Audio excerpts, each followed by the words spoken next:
Benita പ്രയറിന് ആളെ call ചെയ്തോളൂ.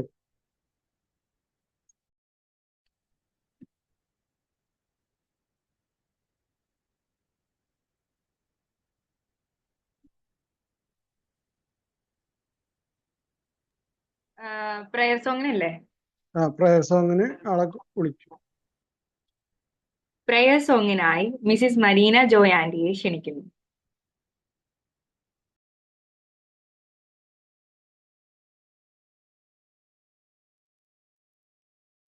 ഉള്ളിലേക്കുന്ന സ്നേഹാഗ്നി, നിത്യം നയിക്കുന്ന സ്നേഹാഗ്നി, സ്വർഗത്തിൻ സന്ദേശവാഹകനേ,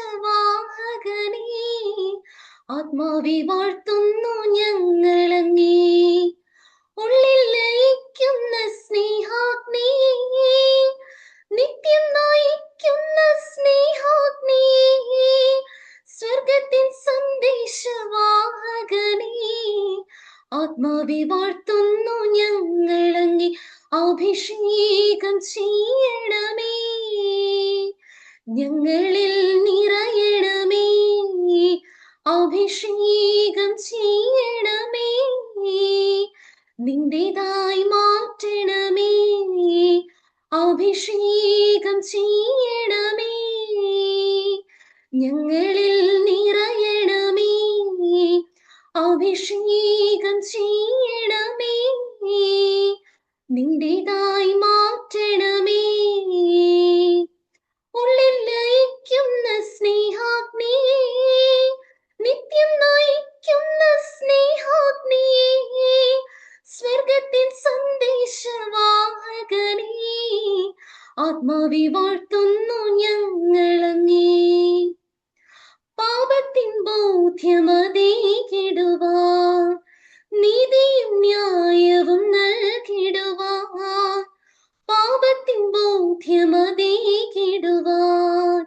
നീതിയും ന്യായവും നൽകിടുവാൻ, ഹൃദയസ്നേഹം നിറച്ചിടുവാൻ, മക്കളായി ഞങ്ങളെ മാറ്റിടുവാൻ, ഹൃദയസ്നേഹം നിറച്ചിടുവാൻ, മക്കളായി ഞങ്ങളെ മാറ്റിടുവാൻ, അഭിഷേകം ചെയ്യണമേ, ഞങ്ങളിൽ നിറയണമേ, അഭിഷേകം ചെയ്യണമേ, നിന്റേതായി മാറ്റണമേ, അഭിഷേകം ചെയ്യണമേ, ഞങ്ങളിൽ നിറയണമേ, അഭിഷേകം ചെയ്യണമേ, നിന്റേതായി മാറ്റണമേ.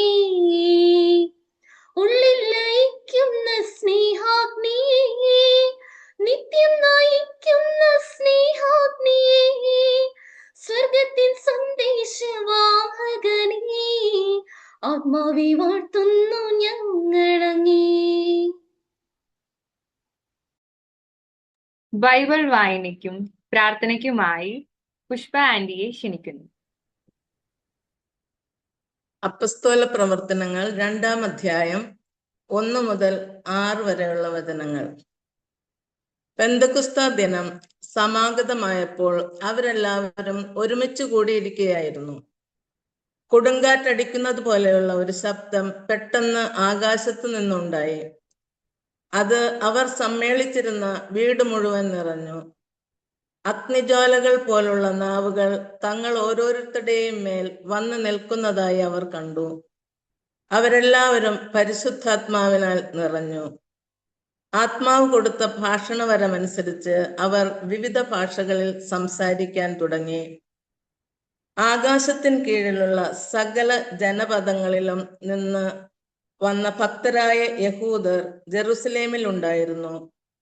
ആരവം ഉണ്ടായപ്പോൾ ജനം ഒരുമിച്ച് കൂടുകയും തങ്ങൾ ഓരോരുത്തരുടെയും ഭാഷകളിൽ അപ്പസ്തോലന്മാർ സംസാരിക്കുന്നത് കേട്ട് അത്ഭുതപ്പെടുകയും ചെയ്തു. നമ്മുടെ കർത്താവായ മിശിഹായ്ക്ക് സ്തുതി.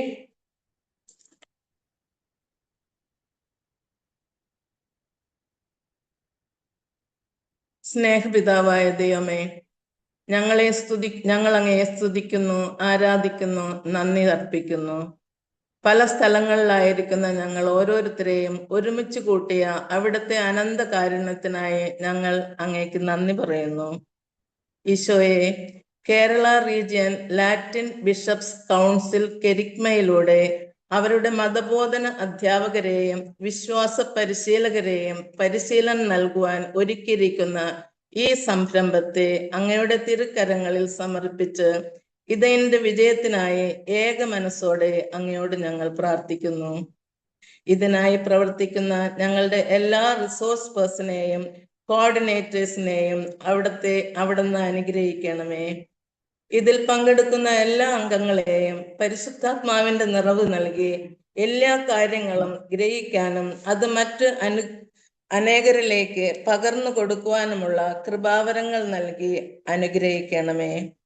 കാരുണ്യവാനായ ദൈവമേ, ഞങ്ങളുടെ പാപങ്ങൾ വെറുത്തുപേക്ഷിച്ച് സമ്പൂർണ്ണ സമർപ്പണം നടത്തി അങ്ങേ തിരുസന്നിധിയിൽ അണഞ്ഞിരിക്കുന്ന ഞങ്ങൾ അങ്ങേ പരിശുദ്ധാത്മാവിനാൽ നയിക്കപ്പെട്ട് വീണ്ടും ഭയത്തിലേക്ക് നയിക്കപ്പെട്ട് പാപത്തിന്റെ അടിമത്തത്തിലേക്കല്ല പുത്രസ്വീകാരത്തിന്റെ ആത്മാവിനെയാണ് കൈക്കൊണ്ടിരിക്കുന്നത് എന്ന ബോധ്യത്തിൽ ജീവിക്കുവാൻ ഞങ്ങളെ എല്ലാവരെയും പ്രാപ്തരാക്കണമേ.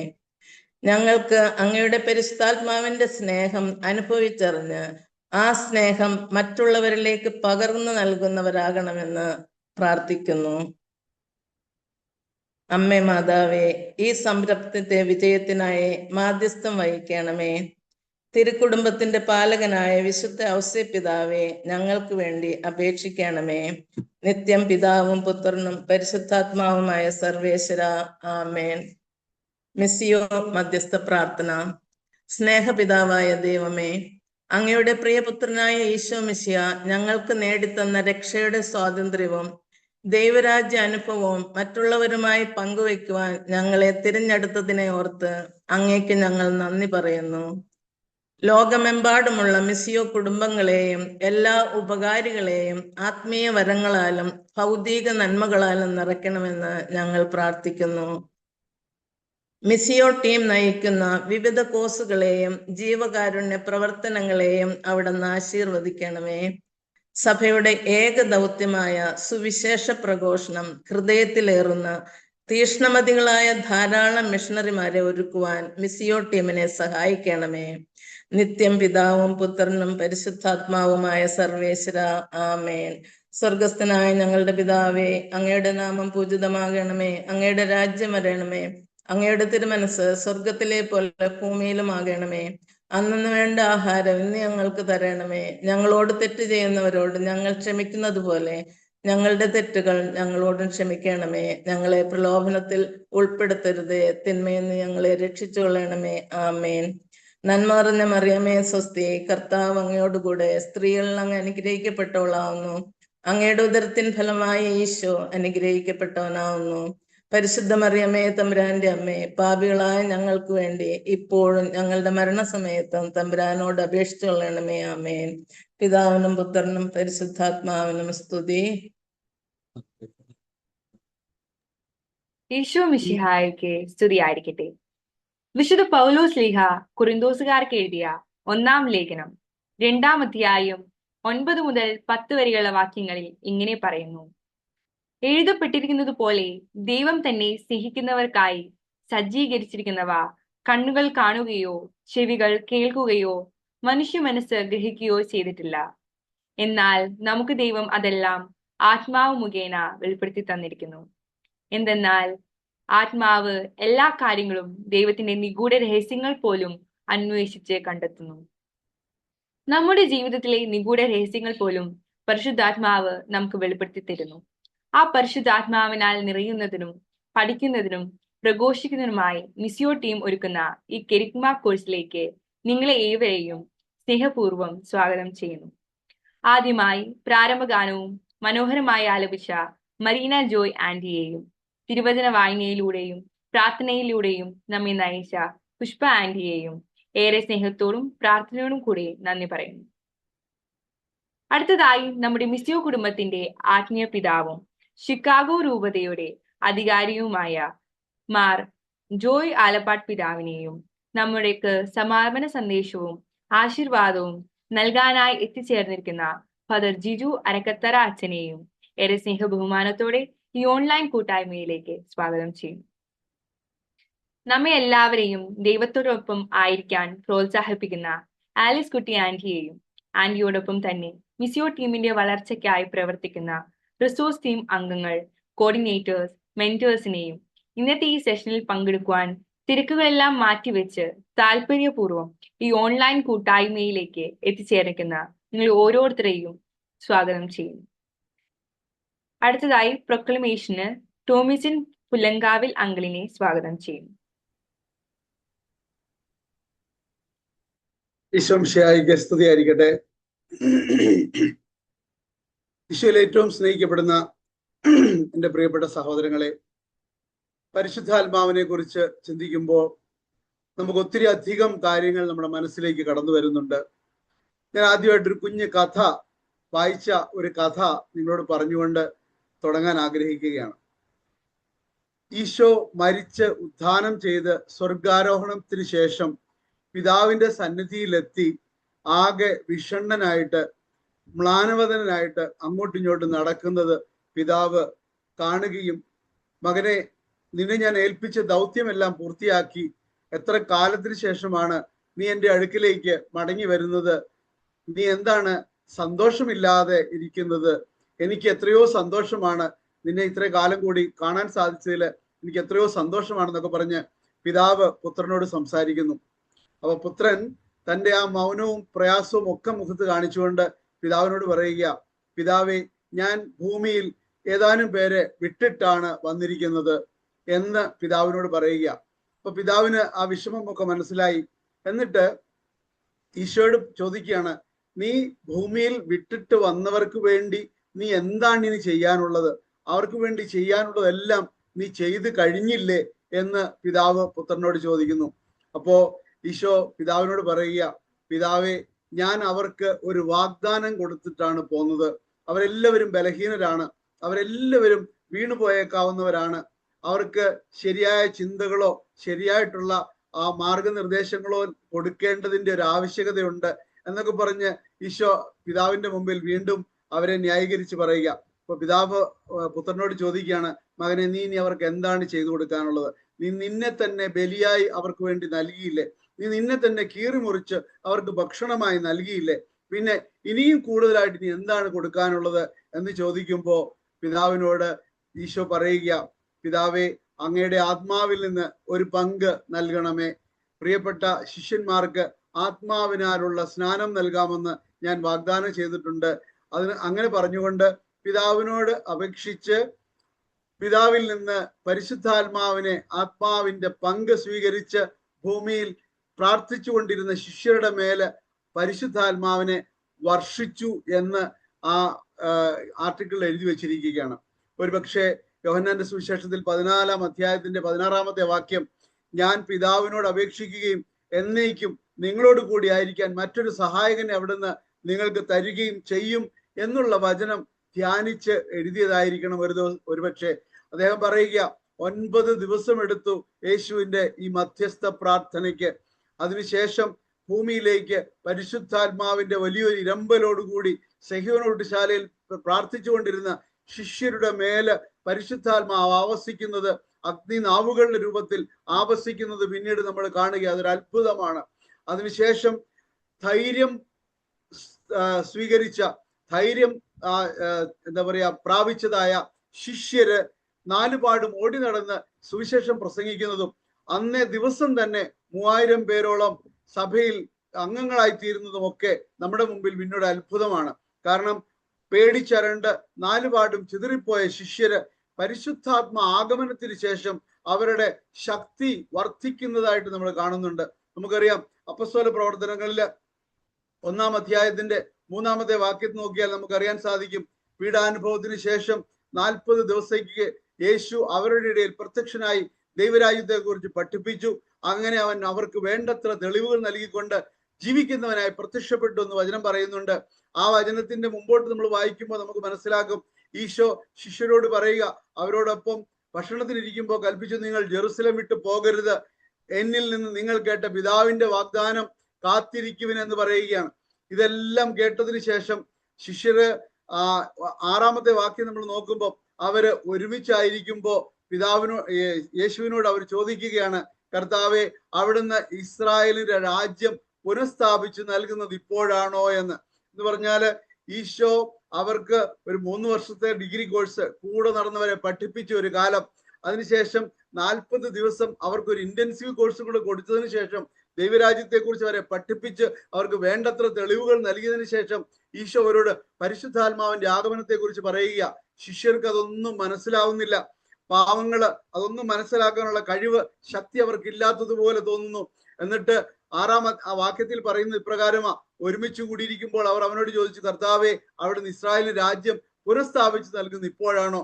അപ്പോ ഈശോയ്ക്ക് മനസ്സിലായി ഇതൊന്നും ഇവരോട് പറഞ്ഞു കൊടുത്തത് കൊണ്ട് ഈ ദൈവശാസ്ത്രമോ പരിശുദ്ധാത്മാവിനെ കുറിച്ചുള്ള കാര്യങ്ങളൊന്നും അവരോട് പറഞ്ഞു കൊടുത്തിട്ട് ഒരു കാര്യവുമില്ല എന്ന് ഈശോയ്ക്ക് മനസ്സിലായപ്പോൾ ഈശോ അവിടെ പറയുക, പിതാവ് സ്വന്തം അധികാരത്താൽ നിശ്ചയിച്ചുറപ്പിച്ചിട്ടുള്ള സമയമോ കാലമോ നിങ്ങൾ അറിയേണ്ട കാര്യമില്ല. എന്നാൽ ഒരു കാര്യം എന്താ പറയുന്നു, എന്നാൽ പരിശുദ്ധാത്മാവ് നിങ്ങളുടെ മേൽ വന്നു കഴിയുമ്പോൾ നിങ്ങൾ ശക്തി പ്രാപിക്കും, ജെറുസലേമിലും യൂദയ മുഴുവനിലും സമരിയായാലും ഭൂമിയുടെ അതിർത്തികൾ വരെയും നിങ്ങൾ എനിക്ക് സാക്ഷികളായിരിക്കുകയും ചെയ്യുമെന്ന് ഈശോ അവിടെ അസന്നിഗ്ധമായിട്ട് പ്രഖ്യാപിക്കുക. ഈശോയ്ക്ക് മനസ്സിലായി ഈ ശിഷ്യര് പരിശുദ്ധാത്മാവിനെ കൂടാതെ അവർക്ക് ഒന്നും ചെയ്യാൻ സാധിക്കുകയില്ല എന്ന് ഈശോയ്ക്ക് മനസ്സിലായപ്പോൾ ഈശോ അവർക്ക് നിർദ്ദേശം കൊടുക്കുക, നിങ്ങൾ ജെറുസലേം വിട്ടു പോകരുത്, അതുപോലെ എന്നിൽ നിന്ന് കേട്ട വാഗ്ദാനം നിങ്ങൾ കാത്തിരിക്കുവിൻ, പരിശുദ്ധാത്മാവ് വന്നു കഴിയുമ്പോൾ നിങ്ങൾ ശക്തി പ്രാപിക്കും, നിങ്ങൾക്ക് സകലയിടങ്ങളിലും സാക്ഷ്യം നൽകാൻ തക്ക വിധത്തിൽ നിങ്ങൾ ശക്തി പ്രാപിക്കുമെന്ന് ഈശോ അവരോട് പറയുക. അതിന്റെ കൂടെ തന്നെ ഈശോ ഇങ്ങനെ പറയുന്നുണ്ട്, ആദ്യം ജെറുസലേമിൽ, പിന്നെ യൂദയായിൽ, അതിനുശേഷം യൂദയ മുഴുവനിലും എന്ന് പറയാ, അതിനുശേഷം സമരിയായാലും, പിന്നെ ലോകത്തിന്റെ അതിർത്തികളിലും. ഇവിടെ വ്യക്തമായിട്ട് നമ്മൾ മനസ്സിലാക്കുന്ന ഒരു കാര്യം ഇതാണ്, ആദ്യം ജെറുസലേം എന്ന് പറഞ്ഞാൽ പരിശുദ്ധാത്മാവ് വന്നു കഴിയുമ്പോൾ ആദ്യം സുവിശേഷം പ്രഘോഷിക്കേണ്ടതും വിശുദ്ധീകരിക്കപ്പെടേണ്ടതും നമ്മൾ തന്നെയാണ്, നമ്മോട് തന്നെയാണ് സുവിശേഷം പ്രഘോഷിക്കേണ്ടത്. അതിനുശേഷം യൂദയ മുഴുവനിലും, യൂദയ എന്ന് പറഞ്ഞാൽ നമ്മുടെ ചാർച്ചക്കാരാണ്, നമ്മുടെ ചാർച്ചക്കാരെ മുഴുവനും സുവിശേഷവൽക്കരിച്ചതിന് ശേഷം നിങ്ങൾ സമരിയയിലേക്ക് പൊയ്ക്കൊള്ളുക എന്ന് പറഞ്ഞാൽ വിജാതിയുടെ അടുത്തേക്ക് പൊയ്ക്കൊള്ളുക. അങ്ങനെ വിജാതിയുടെ അടുത്തും കൂടെ പോയി അവിടെയും നിങ്ങൾക്ക് സാക്ഷ്യം നൽകാൻ കഴിഞ്ഞാൽ ലോകത്തിന്റെ അതിർത്തികൾ വരെയും സാക്ഷ്യം നൽകാൻ തക്ക വിധത്തിൽ നിങ്ങൾ ശക്തിയുള്ളവരാകും എന്ന് ഈശോ അവരോട് പ്രഖ്യാപിക്കുക. പ്രിയമുള്ളവരെ, പരിശുദ്ധാത്മാവ് നമ്മുടെ മേൽ വന്നു കഴിയുമ്പോൾ നമുക്ക് ശക്തി ലഭിക്കും. നമുക്കറിയാം, പരിശുദ്ധാത്മാവിനെ സ്വീകരിക്കണമെങ്കിൽ ചില തയ്യാറെടുപ്പുകളൊക്കെ നമ്മൾ നടത്തേണ്ടതുണ്ട്. ഒരു മലമുകളിൽ ഒരു ഹെലികോപ്റ്റർ ഇറങ്ങണമെങ്കിൽ, പ്രിയമുള്ളവരെ നിങ്ങൾ ഓർത്തുകൊള്ളുക, ഒരു മലമുകളില് ഹെലികോപ്റ്റർ ഇറങ്ങണമെങ്കിൽ ആദ്യം അവിടെയുള്ള മരങ്ങളൊക്കെ വെട്ടി തെളിക്കണം. അവിടെ ഒരു വലിയ ഒരു ക്ലീനിങ് പരിപാടികൾ നടത്തേണ്ടതുണ്ട്. ആദ്യം മരങ്ങളൊക്കെ വെട്ടിമാറ്റി അത് ശുദ്ധീകരിക്കേണ്ടതുണ്ട് ആ ഇടം. അതിനുശേഷം അത് നിരത്തേണ്ടതുണ്ട്, അത് ലെവലാക്കേണ്ടതുണ്ട്. അതിന്റെ മുകളിൽ കോൺക്രീറ്റ് ചെയ്യുകയോ അല്ലെങ്കിൽ ടാർ ചെയ്യുകയോ ഒക്കെ ചെയ്ത് നല്ലൊരു ബ്യൂട്ടിഫുൾ ആയിട്ടുള്ള ഒരു ഹെലിപാഡ്, ശക്തമായിട്ടുള്ള ഒരു ഹെലിപാഡ് ഉണ്ടാക്കിയെങ്കിൽ മാത്രമേ അവിടെ ഹെലികോപ്റ്ററിന് ഇറങ്ങാൻ പറ്റുകയുള്ളൂ. എന്ന് പറഞ്ഞതുപോലെ നമ്മൾ ചില കാര്യങ്ങളെല്ലാം നമ്മിൽ നിന്ന് മാറ്റേണ്ടതുണ്ട്. അങ്ങനെ നമ്മളെ മാറ്റേണ്ടതെല്ലാം മാറ്റി കഴിയുമ്പോൾ, മറ്റൊരു ഉദാഹരണം പറയുകയാണെങ്കിൽ, നമ്മളുടെ കയ്യിൽ മൊബൈലും ലാപ്ടോപ്പും ഒക്കെ ഉള്ളവരാണ്. നമ്മുടെ മൊബൈലിൽ ഒരു പുതിയ ആപ്ലിക്കേഷൻ നമ്മൾ ഡൗൺലോഡ് ചെയ്യണമെന്നുണ്ടെങ്കിൽ ആദ്യം തന്നെ നമ്മൾ അതിനുള്ള റിക്വസ്റ്റ് കൊടുത്തു കഴിയുമ്പോൾ ഈ സോഫ്റ്റ്വെയർ ഒരു ചെക്കിങ് നടത്തും. നമ്മുടെ ഗാഡ്ജറ്റില്, നമ്മുടെ മൊബൈലില് അല്ലെങ്കിൽ നമ്മുടെ ലാപ്ടോപ്പില് ഇതിന് ആവശ്യത്തിനുള്ള സ്പേസ് ഉണ്ടോ എന്ന് ആദ്യം ഒരു ചെക്കിങ് നടത്തും. എന്നിട്ട് നമ്മോട് പറയും there is no enough space, നമ്മോട് സ്പേസ് ഉണ്ടാക്കാൻ പറയും. കുറച്ച് കാര്യങ്ങൾ ഡിലീറ്റ് ചെയ്ത് കളയാൻ പറയും. അങ്ങനെയുള്ളതൊക്കെ ഡിലീറ്റ് ചെയ്ത് നമ്മളൊരു സ്പേസ് ഉണ്ടാക്കി കഴിയുമ്പോൾ വീണ്ടും ഒരു ചെക്കിങ് കൂടെ ഉണ്ട്. ആ ചെക്കിങ് ഇപ്രകാരമാ. എന്നിട്ട് പറയും there are some incompatible softwares എന്ന് പറയും. എന്ന് പറഞ്ഞാൽ ഈ സോഫ്റ്റ്വെയറിന് അല്ലെങ്കിൽ ഈ ആപ്ലിക്കേഷന് നമ്മുടെ ഗാഡ്ജറ്റിലേക്ക് അല്ലെങ്കിൽ നമ്മുടെ മൊബൈലിലേക്ക് ഇറങ്ങി വന്ന് അതിൽ ഇൻസ്റ്റാൾ ആവാൻ തടസ്സമായി നിൽക്കുന്ന ചില സോഫ്റ്റ്വെയറുകൾ, ഇൻകമ്പാറ്റിബിൾ ആയിട്ടുള്ള കുറച്ച് സോഫ്റ്റ്വെയറുകൾ ഇതിലുണ്ട്. അതും കൂടെ ഡിലീറ്റ് ചെയ്യാൻ നമ്മളോട് ആവശ്യപ്പെടും. അതിനുശേഷമാണ് ഈ നമ്മൾ ആവശ്യപ്പെടുന്ന ഈ ആപ്ലിക്കേഷൻ ഇതിലേക്ക് വന്ന് ഇൻസ്റ്റാൾ ആവുക. എന്ന് പറഞ്ഞതുപോലെയാണ് പരിശുദ്ധാത്മാവ് നമ്മുടെ മേൽ വന്നു വസിക്കണമെങ്കിൽ നമ്മിൽ നിന്ന് ഒഴിവാക്കേണ്ടതായ പല കാര്യങ്ങൾ നമ്മിലുണ്ട് എന്ന കാര്യം മനസ്സിലാക്കുക. നമ്മിൽ നിന്ന് പരിശുദ്ധാത്മാവിന് വന്നു വസിക്കാൻ തടസ്സമായിട്ടുള്ള മാലിന്യങ്ങളെല്ലാം നമ്മിൽ നിന്ന് തുടച്ചു നീക്കപ്പെടുമ്പോൾ പരിശുദ്ധാത്മാവ് നമ്മിൽ ഇറങ്ങി വന്ന് ആവസിക്കും. പരിശുദ്ധാത്മാവിന്റെ ആവാസം എന്ന് പറയുന്നത് അത് നമ്മുടെ ഹൃദയത്തിൽ വന്ന് ഏതെങ്കിലും ഒരു കോണിൽ ഇരിക്കാനല്ല പരിശുദ്ധാത്മാവ് വരുന്നത്. പരിശുദ്ധാത്മാവ് വന്നാൽ പരിശുദ്ധാത്മാവ് നമ്മുടെ മേൽ ഭരണം നടത്താൻ വേണ്ടിയിട്ടാണ് വരുന്നത് എന്നത് ഓർക്കുക. ആദിമ ക്രൈസ്തവ സഭയിൽ പേടിച്ചരണ്ട് നാലുപാടും ചിതറിപ്പോയവരെ അവരുടെ മേൽ ആവസിച്ച പരിശുദ്ധാത്മാവ് അവരുടെ മേൽ ഭരണം നടത്തുകയും പരിശുദ്ധാത്മാവ് സ്വർഗം ആഗ്രഹിച്ചതെല്ലാം അവരിലൂടെ നിറവേറ്റപ്പെടുകയും ചെയ്യുന്നത് നമുക്ക് വ്യക്തമായിട്ട് കാണാനായിട്ട് സാധിക്കും. പ്രിയമുള്ളവരെ, നിന്നുകൊടുക്കുമ്പോ പരിശുദ്ധാത്മാവിന് പ്രവർത്തിക്കാൻ നിന്നുകൊടുക്കുമ്പോ പരിശുദ്ധാത്മാവ് നമ്മിലൂടെ വലിയ കാര്യങ്ങൾ പ്രവർത്തിക്കുന്നത് കണ്ട് വിസ്മയിച്ച് നിൽക്കേണ്ടി വരുന്ന അവസ്ഥ നമ്മുടെ ജീവിതത്തിലുണ്ട് പ്രിയമുള്ളവരെ. അതുകൊണ്ട് പരിശുദ്ധാത്മാവിന്റെ ആഗമനത്തിന് വേണ്ടി നമ്മൾ പ്രാർത്ഥിക്കുകയും ദാഹിക്കുകയും ഒക്കെ ചെയ്യുമ്പോൾ പരിശുദ്ധാത്മാവ് നമ്മുടെ മേൽ വന്നു വസിക്കുമ്പോൾ പരിശുദ്ധാത്മാവിനെ നമ്മുടെ ഭരണമേൽപ്പിച്ചു കൊടുക്കണം. ഇനി മാമോദീസ സ്വീകരിച്ചവരായിട്ടുള്ള നമ്മൾ ഓരോരുത്തരും ഓർക്കേണ്ടത് ഒരു കാര്യമുണ്ട്. മാമോദീസയിലൂടെ നമ്മില് ആ അഗ്നിനാവുകളുടെ രൂപത്തിൽ സഹ്യോനോട്ടുശാലയിൽ വന്ന് നിറഞ്ഞ അതേ പരിശുദ്ധാത്മാവാണ് കൈവെപ്പ് ശുശ്രൂഷയിലൂടെ നമ്മുടെ മേല് വന്ന് ഭവിച്ചിരിക്കുന്നതെന്ന് മനസ്സിലാക്കുക. നമ്മിൽ ആവസിച്ചിരിക്കുന്നത് അതേ ശക്തിയുടെ പരിശുദ്ധാത്മാവാണെന്ന് മനസ്സിലാക്കുക. നമ്മൾ ഒറ്റ കാര്യം മാത്രമേ ചെയ്യേണ്ടതുള്ളൂ. ഈ പരിശുദ്ധാത്മാവ് ഒരു വ്യക്തിയാണെന്ന് മനസ്സിലാക്കിക്കൊണ്ട്, പരിശുദ്ധാത്മാവ് ഒരു ശക്തിയാണെന്ന് മനസ്സിലാക്കിക്കൊണ്ട് പരിശുദ്ധാത്മാവിനോട് സഹകരിക്കുക എന്ന ഒരൊറ്റ കാര്യം മാത്രം നമ്മൾ ചെയ്താൽ മതി. പ്രിയമുള്ളവരെ, ഓർക്കേണ്ടത് ഇതാണ്: പരിശുദ്ധാത്മാവ് സ്വർഗത്തിന്റെ സന്ദേശവാഹകന. നമ്മൾ ഗാനത്തിൽ കേട്ടതുപോലെ സ്വർഗത്തിന്റെ സന്ദേശവാഹകന എന്ന് പറഞ്ഞാൽ സ്വർഗത്തിന്റെ അംബാസഡർ ആണ്, നമ്മുടെ ഉള്ളിൽ വസിക്കുന്ന അംബാസഡർ. ഈ അംബാസഡറോട് നമ്മൾ ഓർക്കുക, നമുക്ക് ഒരു രാജ്യത്തിന്റെ, ഇറാന്റെ അല്ലെങ്കിൽ ഏതെങ്കിലും ഒരു രാജ്യത്തിന്റെ എംബസി നമ്മുടെ രാജ്യത്തുണ്ട്, നമ്മുടെ തലസ്ഥാനത്തുണ്ടെന്ന് കരുതുക.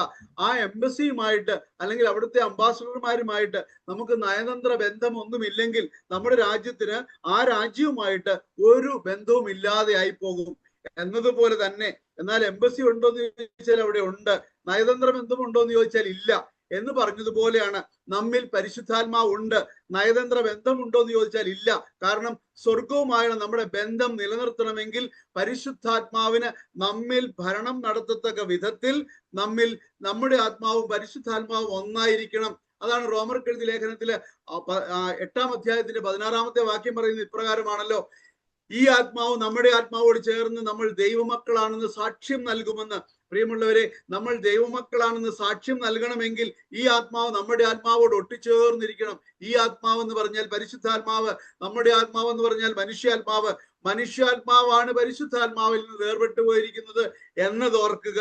പാപാവസ്ഥയിലായിരിക്കുമ്പോൾ പരിശുദ്ധാത്മാവിൽ നിന്ന് മനുഷ്യാത്മാവാണ് വേർപെട്ടു പോവുക. കാരണം ദൈവത്തിന്റെ ആത്മാവാണ് പരിശുദ്ധാത്മാവെങ്കിൽ, മാമോദീസയിലൂടെ നമ്മുടെ ഉള്ളിൽ നിക്ഷേപിക്കപ്പെട്ടിരിക്കുന്നത് പരിശുദ്ധാത്മാവാണെങ്കിൽ, ഈ പരിശുദ്ധാത്മാവ് ദൈവത്തിന്റെ ആത്മാവായതുകൊണ്ട് ദൈവത്തിന്റെ ആത്മാവിന്റെ ശക്തി കുറയ്ക്കാനോ കൂട്ടാനോ മനുഷ്യനെ കൊണ്ട് സാധ്യമല്ല. പിന്നെ സംഭവിക്കുന്നത് എന്താണ്? പരിശുദ്ധാത്മാവിൽ നിന്ന് നമ്മൾ വേർപെട്ടു പോകുന്നു. ഈ വേർപാടൊന്ന് പുതുക്കിപ്പണിയാൻ എന്ന് പറഞ്ഞാൽ ഒരു പുത്തൻ അഭിഷേകം ഉണ്ടാക്കണമെങ്കിൽ എന്ത് ചെയ്യണമെന്ന് ചോദിച്ചാൽ നമ്മുടെ പാപകടങ്ങളൊക്കെ ഏറ്റുപറഞ്ഞ്, നമുക്കറിയാം, നമ്മൾ ഇപ്പൊ കഴിഞ്ഞ 2 ദിവസങ്ങളിൽ നമ്മൾ കേട്ട ക്ലാസ്സുകൾ അതൊക്കെയാണ്. വിശ്വസിച്ച് മാനസാന്തരപ്പെട്ട് നമ്മുടെ ജീവിതം സമർപ്പിക്കാനുള്ള ഒരു ആഹ്വാനമാണ് നമുക്ക് ലഭിച്ചത്. ഇങ്ങനെ ഒരു അനുരഞ്ജന പ്രക്രിയയിലൂടെ പോകുമ്പോൾ നമ്മുടെ ആത്മാവ് ദൈവത്തിന്റെ ആത്മാവുമായി ഒന്നായി ചേർന്ന് ദൈവ മക്കൾ സ്ഥാനത്തേക്ക് നമ്മളെ ഉയർത്തും. ഇതാണ് അനുരഞ്ജന പ്രോസസ് എന്ന് പറയുന്നത്. അങ്ങനെ ഒരു അനുരഞ്ജനം സാധ്യമാകുമ്പോൾ പരിശുദ്ധാത്മാവും നമ്മുടെ ആത്മാവും ഒന്നു ചേർന്ന് ദൈവമക്കൾ എന്ന ആ ഒരു സ്ഥാനത്തേക്ക് നമ്മളെ ഉയർത്തും. ദൈവമക്കൾ എന്ന ഒരു പദവിക്ക് മുകളിൽ ഈ ഭൂമിയിൽ ജീവിച്ചിരിക്കുമ്പോൾ മറ്റൊരു പദവി ലഭിക്കാനുണ്ടോ? ഒന്ന് ചിന്തിച്ചു നോക്കിയേ. ഈ ഒരു അവസ്ഥയിൽ നമ്മൾ നിലനിൽക്കുമ്പോൾ പരിശുദ്ധാത്മാവിന് ഭരണം വിട്ടുകൊടുത്തുകൊണ്ട് പരിശുദ്ധാത്മാവ് നമ്മളെ നയിക്കാൻ വിട്ടുകൊടുക്കുമ്പോൾ, പ്രിയമുള്ളവരെ, നമ്മിലൂടെ സ്വർഗം ആഗ്രഹിക്കുന്നത് നമ്മിലൂടെ പ്രാവർത്തികമാകുവാൻ തക്ക വിധത്തിൽ നമ്മൾ ഒരു ഉപകരണമായി തീരും. സ്വർഗത്തിൽ നിന്നുള്ള സന്ദേശം നമ്മിലൂടെ, വെറും കുറ്റിച്ചൂലായിട്ടുള്ള നമ്മിലൂടെ ഒഴുകി മറ്റുള്ളവരിലേക്ക് ഇറങ്ങാൻ തക്ക വിധത്തിൽ നമ്മളെ ഒന്ന് വൃത്തിയാക്കി, ഒന്ന് മെനയുള്ളതാക്കി, പരിശുദ്ധാത്മാവിന് പ്രവർത്തിക്കാൻ പറ്റുന്നതാക്കി നമ്മളൊന്ന് വിട്ടുകൊടുത്തു കഴിയുമ്പോൾ നമ്മിലൂടെ മറ്റുള്ളവരിലേക്ക് ഒഴുകുന്ന പരിശുദ്ധാത്മാവിന്റെ സ്നേഹവും പരിശുദ്ധാത്മാവിന്റെ സന്ദേശവും കണ്ട് വിസ്മയഭരിതരാകുവാൻ നമ്മെ കൊണ്ട് തന്നെ സാധിക്കും എന്നത് നമ്മൾ തിരിച്ചറിയുക. അതുകൊണ്ട് പരിശുദ്ധാത്മ ആഗമനത്തിന് വേണ്ടി ദാഹിക്കുക, പ്രാർത്ഥിക്കുക. പരിശുദ്ധാത്മാവ് നമ്മിൽ ഭരണം നടത്താൻ വേണ്ടി അതിയായി ആഗ്രഹിക്കുക. പരിശുദ്ധാത്മാവിന് നമ്മുടെ ഭരണം വിട്ടുകൊടുക്കുക. അങ്ങനെ ആത്മാവിന്റെ ശക്തിയിൽ നിറഞ്ഞ് ഈ ഭൂമിയിൽ സ്വർഗത്തിന്റെ ദൗത്യങ്ങൾ നിറവേറ്റുന്ന നല്ല മക്കളായി തീരുവാൻ ദൈവം നമ്മളെ ഓരോരുത്തരെയും അനുഗ്രഹിക്കട്ടെ എന്ന് പ്രാർത്ഥിച്ചുകൊണ്ട് ഞാൻ അവസാനിപ്പിക്കുന്നു. പരിശുദ്ധാത്മാവ് നിങ്ങളുടെ എല്ലാവരുടെയും ഭരണം ഏറ്റെടുക്കട്ടെ എന്ന് ആശംസിക്കുന്നു, പ്രാർത്ഥിക്കുന്നു. ദൈവം നമ്മെ എല്ലാവരെയും സമർത്ഥമായിട്ട് അനുഗ്രഹിക്കട്ടെ. ആമേൻ. Thank you Tomichan uncle. അടുത്തതായി സ്വന്തം ജീവിതാനുഭവങ്ങൾ പങ്കുവയ്ക്കുവാൻ ജോയ്സി ദീപു ആന്റിയെ ക്ഷണിക്കുന്നു. Thank you Benita. ഈശോ മിശിഹായ്ക്ക് സ്തുതിയായിരിക്കട്ടെ. ഞാൻ ജോയ്സി ദീപു, പാലക്കാടാണ് താമസിക്കുന്നത്. എനിക്ക് 3 മക്കളാണുള്ളത്. ഹസ്ബൻഡ് ദീപു ദൈവസന്നിധിയിലാണ്. ഞാൻ നിങ്ങളുമായിട്ട് പങ്കുവെക്കാൻ ആഗ്രഹിക്കുന്നത് എൻ്റെ ജീവിതത്തിലെ ഏറ്റവും പ്രധാനപ്പെട്ട ഘട്ടങ്ങളിൽ ഞാൻ കടന്നുപോയപ്പോൾ അനുഭവിച്ചറിഞ്ഞ ഈശോയുടെ സ്നേഹവും എല്ലാമാണ്. എന്റെ ഹസ്ബൻഡ് ദീപു കോവിഡ് ആയിട്ടാണ് മരിച്ചത്. ഞങ്ങൾ ആ സമയത്ത് ദുബായിലായിരുന്നു താമസിക്കുന്നുണ്ടായിരുന്നത്. ആ ഒരു സാഹചര്യത്തില് ദീപു 3 മാസത്തോളം വെന്റിലേറ്ററിൽ ഹോസ്പിറ്റലൈസ് ആയിട്ട് കിടക്കുകയായിരുന്നു. ഞാനും മക്കളും മാത്രമേ ഉള്ളൂ. കോവിഡിന്റെ സമയത്ത് നമുക്കറിയാം ആരും സഹായത്തിന് ഉണ്ടാവില്ല. എന്റെ മക്കളെ പലപ്പോഴും ഞാൻ ഞങ്ങളുടെ ഫ്ലാറ്റിൽ പൂട്ടിയിട്ടിട്ടാണ് ഹോസ്പിറ്റലിലേക്ക് പോവുകയും ഒക്കെ ചെയ്തുകൊണ്ടിരുന്നത്. പക്ഷെ ആ സമയത്തൊന്നും എനിക്ക് തിരിച്ചറിയാനായില്ലെങ്കിലും പിന്നീട് അങ്ങോട്ട് ഓരോ ജീവിതാനുഭവങ്ങളിലൂടെയും ദൈവം എന്നെ നടത്തിയതും പരിശുദ്ധാത്മാവിനാൽ നയിച്ചതുമായ വഴികളൊക്കെ ഞാൻ തിരിച്ചറിയാനായിട്ട് തുടങ്ങി. എന്റെ മക്കളെ ധൈര്യപൂർവ്വം ആ ഫ്ലാറ്റിൽ പൂട്ടിയിട്ടിട്ട് പോവാനായിട്ട് എനിക്കെന്ന് തോന്നിയത് ദൈവകൃപ ഒന്നുകൊണ്ട് മാത്രമാണ്. ദീപു ഹോസ്പിറ്റലിൽ കിടക്കുമ്പോൾ പല സമയത്തും ക്രിട്ടിക്കൽ സിറ്റുവേഷനിൽ നമുക്ക് പെട്ടെന്ന് തീരുമാനങ്ങൾ എടുക്കേണ്ടി വരും. ഈ പറഞ്ഞതുപോലെ തന്നെ പരിശുദ്ധാത്മാവിനാൽ നയിക്കപ്പെട്ടില്ലായിരുന്നെങ്കിൽ ഓരോ തീരുമാനങ്ങളും തെറ്റായി പോയേനെ. ഓരോ തീരുമാനങ്ങളും എടുക്കാനായിട്ട് എനിക്ക് ധൈര്യവും ഒന്നും കിട്ടില്ലായിരുന്നു. ഞാൻ തളർന്നു പോയേനെ. പലപ്പോഴും തളർന്നു പോകേണ്ട സാഹചര്യത്തിലൊക്കെ ഞാൻ അറിയാത്ത പലരിലൂടെയും എന്നെ ശക്തിപ്പെടുത്തുന്ന എന്റെ ദൈവത്തെ തിരിച്ചറിയാൻ എനിക്ക് സാധിച്ചിട്ടുണ്ട്. എന്റെ മക്കള്, എന്റെ ഹസ്ബൻഡ് മരിക്കുന്ന സമയത്ത് എന്റെ ചെറിയ മോന് 3.5 വയസ്സായിട്ടുള്ളൂ. ആ മോനെ വരെ ഞാൻ എന്റെ മൂത്ത മോള് 8 വയസ്സായ മോളെ ഏൽപ്പിച്ചിട്ടാണ് ഞാൻ പൊയ്ക്കൊണ്ടിരുന്നത്. ആ മക്കളെയും ദൈവപരിപാലനയിൽ പരിശുദ്ധാത്മാവിനാൽ നയിച്ചിരുന്നു എന്ന് തിരിച്ചറിയാനായിട്ട് പിന്നീട് എനിക്ക് സാധിച്ചു. നമ്മുടെയൊക്കെ ജീവിതത്തിൽ ഓരോ സാഹചര്യങ്ങൾ ഉണ്ടാകുമ്പോഴും ടോമിച്ചേട്ടൻ പറഞ്ഞ പോലെ പരിശുദ്ധാത്മാവിനാൽ നമ്മൾ നയിക്കപ്പെടുന്നുണ്ട് പലപ്പോഴും. പക്ഷെ അത് തിരിച്ചറിയാനായിട്ട് നമുക്ക് സാധിക്കാറില്ല. ഹസ്ബൻഡ് മരിച്ചു കഴിഞ്ഞിട്ട് ഞങ്ങള് ബോഡി അവിടുന്ന് തിരിച്ച് നാട്ടിലേക്ക് കൊണ്ടുവരാം എന്നുള്ള ഒരു ഫൈനൽ തീരുമാനത്തിലെത്തി. ആ ഒരു 3 ദിവസം എന്റെ ജീവിതത്തില് ഒരിക്കലും മറക്കാനായിട്ട് നമുക്ക് പറ്റാത്ത സാഹചര്യങ്ങളാണ്. കാരണം നമുക്കറിയാം ഒരു ബോഡി അവിടുന്ന് കൊണ്ടുവരാനായിട്ട് ആ സമയത്ത് സാഹചര്യത്തിലില്ല. നമ്മൾ തന്നെ എല്ലാ കാര്യങ്ങൾക്കും നടക്കണം. എന്ത് ചെയ്യണമെന്ന് നമുക്കറിയില്ല. പക്ഷെ ഒത്തിരി പേര് എനിക്ക് ചുറ്റുമുണ്ടായിരുന്നു. 3 ദിവസത്തോളം ദൈവം മരിച്ചു. അന്നത്തെ ദിവസം ഞങ്ങള് മോർച്ചറിയിൽ സൂക്ഷിച്ചു ബോഡി. അത് കഴിഞ്ഞിട്ട് നമ്മൾ നെക്സ്റ്റ് ഡേ ആണ് പ്രൊസീജിയേഴ്സിന് വേണ്ടി സ്റ്റാർട്ട് ചെയ്യുന്നത്.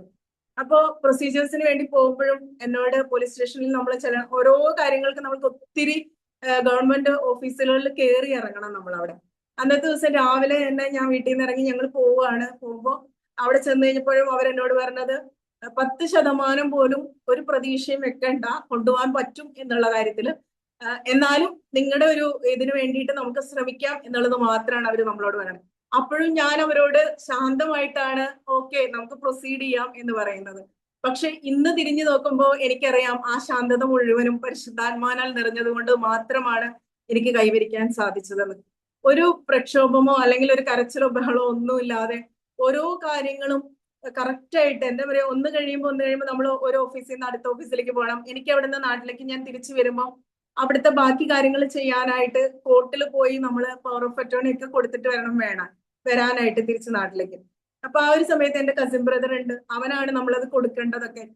അപ്പൊ ഓരോ കാര്യങ്ങളും നമ്മൾ റെസ്റ്റ് ഇല്ലാതെ രാവിലെ 6 മണിക്ക് ഇറങ്ങി ഞാൻ വൈകിട്ട് 8 മണിയാകുമ്പോഴാണ് ഞാൻ എൻ്റെ വീട്ടിലേക്ക് തിരിച്ചു വന്ന് കയറുന്നത്. അപ്പൊ ഓരോ സമയത്തും നമ്മളിങ്ങനെ നടക്കുമ്പോൾ നമുക്കറിയാം ഓരോ കാര്യങ്ങളിലും കുറെ തടസ്സങ്ങൾ വരും. അത് കഴിയുമ്പോൾ അത് ഈസി ആയിട്ട് നമ്മുടെ മുന്നിൽ നിന്ന് മാറിപ്പോകും, പ്രശ്നങ്ങൾ ഉണ്ടാവും. നമ്മൾ നാട്ടിലേക്ക് NOCക്ക് വേണ്ടിയിട്ട് അപ്ലൈ ചെയ്തു, അപ്പൊ അവിടുന്ന് റിജക്ട് ചെയ്യും. അത് കഴിഞ്ഞ് വീണ്ടും നമ്മൾ അവിടുന്ന് പോലീസിൽ നിന്ന് ഇതാക്കി നമ്മൾ കൊടുക്കും, പിന്നെ റിജക്ട് ചെയ്യും. അങ്ങനെ ഒരു കുറെ പ്രാവശ്യമായിട്ടാണ് നമുക്കത് കിട്ടിയത്. അന്നത്തെ ദിവസം എന്ന് പറഞ്ഞാൽ ഞാൻ ആ ചെയ്യുന്ന ദിവസം അവിടെ ലാസ്റ്റ് ഡേ ആണ്. അത് കഴിഞ്ഞാൽ അവിടെ ഒരു 4-5 ദിവസത്തേക്ക് ലോക്ക്ഡൌൺ ആണ്. അപ്പൊ നമുക്ക് ആ പ്രൊസീജിയേഴ്സ് അന്ന് ആ ദിവസം ചെയ്ത് തീർത്താലാണ് നമുക്ക് ആ ബോഡി പിന്നെ നമുക്ക് ബാക്കി കാര്യങ്ങൾ ചെയ്യാനായിട്ട് പറ്റുള്ളൂ. അപ്പോ ഞങ്ങൾക്ക് അതാണ് എല്ലാവർക്കും ഉള്ള ടെൻഷൻ ഉണ്ടായിരുന്നത്. പക്ഷെ ആ ഒരു സമയത്തൊന്നും എന്നെ അതൊന്നും ബാധിച്ചിട്ടില്ല എന്നുള്ളതാണ്. ഞാന് എങ്ങനെയായിരുന്നു എന്നുള്ളതൊന്നും അപ്പൊ എനിക്കറിയില്ല. പക്ഷെ ഇന്ന് എനിക്ക് നല്ല ഉറച്ച ബോധ്യമുണ്ട് എന്തുകൊണ്ടാണ് എനിക്ക് അങ്ങനെ ശാന്തമായിട്ട് നടക്കാനായിട്ട് പറ്റിയത് എന്നുള്ളത്. അത് കഴിഞ്ഞ് പിറ്റേ ദിവസം ഞങ്ങൾ എല്ലാ പേപ്പർ വർക്കുകളും കഴിഞ്ഞു, കോർട്ടിലെ കാര്യങ്ങൾ ചെയ്തു കഴിഞ്ഞു. എല്ലാത്തിനും ദൈവം നടത്തി എന്ന് പറയുന്നതിന്റെ ഉത്തമ ഉദാഹരണം പോലെയായിരുന്നു എന്റെ ജീവിതത്തിൽ നടന്നുകൊണ്ടിരുന്നായിരുന്നത്. ഓരോ കാര്യങ്ങളും അപ്പോ കറക്റ്റ് ആയിട്ട് പോയിക്കൊണ്ടിരുന്നു. പിറ്റേ ദിവസം ഞങ്ങൾ ഫിനറൽ ചെയ്തു. ദീപുവിന്റെ ബോഡി കൊണ്ടുവരാനായിട്ടുള്ള ഫ്ലൈറ്റ് ടിക്കറ്റ് കിട്ടി. എനിക്കും മക്കൾക്കും അതേ ഫ്ലൈറ്റിൽ ടിക്കറ്റ് ഇല്ല. അന്നത്തെ ദിവസം ഞങ്ങൾക്ക് ചിലപ്പോൾ കയറാൻ പറ്റില്ല, ടിക്കറ്റ് കിട്ടിയിട്ട് പിറ്റേ ദിവസത്തേക്കേ കിട്ടുള്ളൂ. അപ്പോഴും ദീപുവിന്റെ ഓഫീസിൽ നിന്ന് പറയുന്നുണ്ട്, ജോയ്സിക്കും മക്കൾക്കുള്ള ടിക്കറ്റ് ഞങ്ങൾക്ക് ഓക്കെ ആയിട്ടില്ല, എന്താ ചെയ്യേണ്ടത്, ദീപുവിന്റെ കൺഫേം ചെയ്യട്ടെ എന്ന് ചോദിച്ചു. പക്ഷെ എന്തുകൊണ്ട് എനിക്ക് ആ സമയത്ത് പറയാൻ തോന്നിയത്, കൺഫേം ചെയ്യേണ്ട, ഞങ്ങൾക്ക് എല്ലാവർക്കും ഒന്നിച്ചു പോകാനുള്ള ടിക്കറ്റ് കിട്ടും, നിങ്ങൾ ശ്രമിച്ചാൽ മതി. അത് കഴിഞ്ഞ് ഒരു ഈവനിങ് ആയപ്പോഴേക്കും അവരെനിക്ക് ഫോൺ ചെയ്ത് പറഞ്ഞു ടിക്കറ്റ് ഓക്കെ ആയിട്ടുണ്ട്, നിങ്ങൾക്ക് ഒരുമിച്ച് തന്നെ പോകാമെന്നുള്ളത്.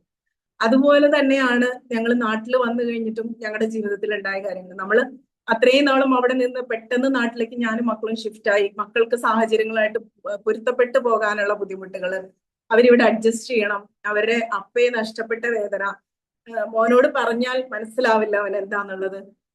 അവനെ കുറെ നമ്മൾക്ക് അവനെയാണ് എനിക്ക് ഒട്ടും ഹാൻഡിൽ ചെയ്യാൻ പറ്റാണ്ടിരുന്നായിരുന്നത്. കാരണം അവനിവിടെ ആരുമായിട്ട് മിങ്കിളാവില്ല, ഒത്തിരി കാര്യങ്ങളിൽ ബുദ്ധിമുട്ടാണ്. അവൻ ഭയങ്കര ഫ്രസ്ട്രേറ്റഡ് ആവും, എല്ലാവരോടും ദേഷ്യം, വെറുപ്പ്, സങ്കടം, അങ്ങനെ. അപ്പൊ എനിക്കൊരു കാര്യത്തിന് പോണെങ്കിൽ അവനെ ഏൽപ്പിച്ചിട്ട് പോയി കഴിയുമ്പോൾ ബാക്കിയുള്ളവർക്കാണ് ഞാൻ തിരിച്ചു വരുന്നവരെയും ടെൻഷൻ. കാരണം ഇവൻ എങ്ങനെ പെരുമാറും, എങ്ങനെയാണ് ഇവന്റെ റിയാക്ഷൻസ് എന്ന് പറയാൻ പറ്റില്ല.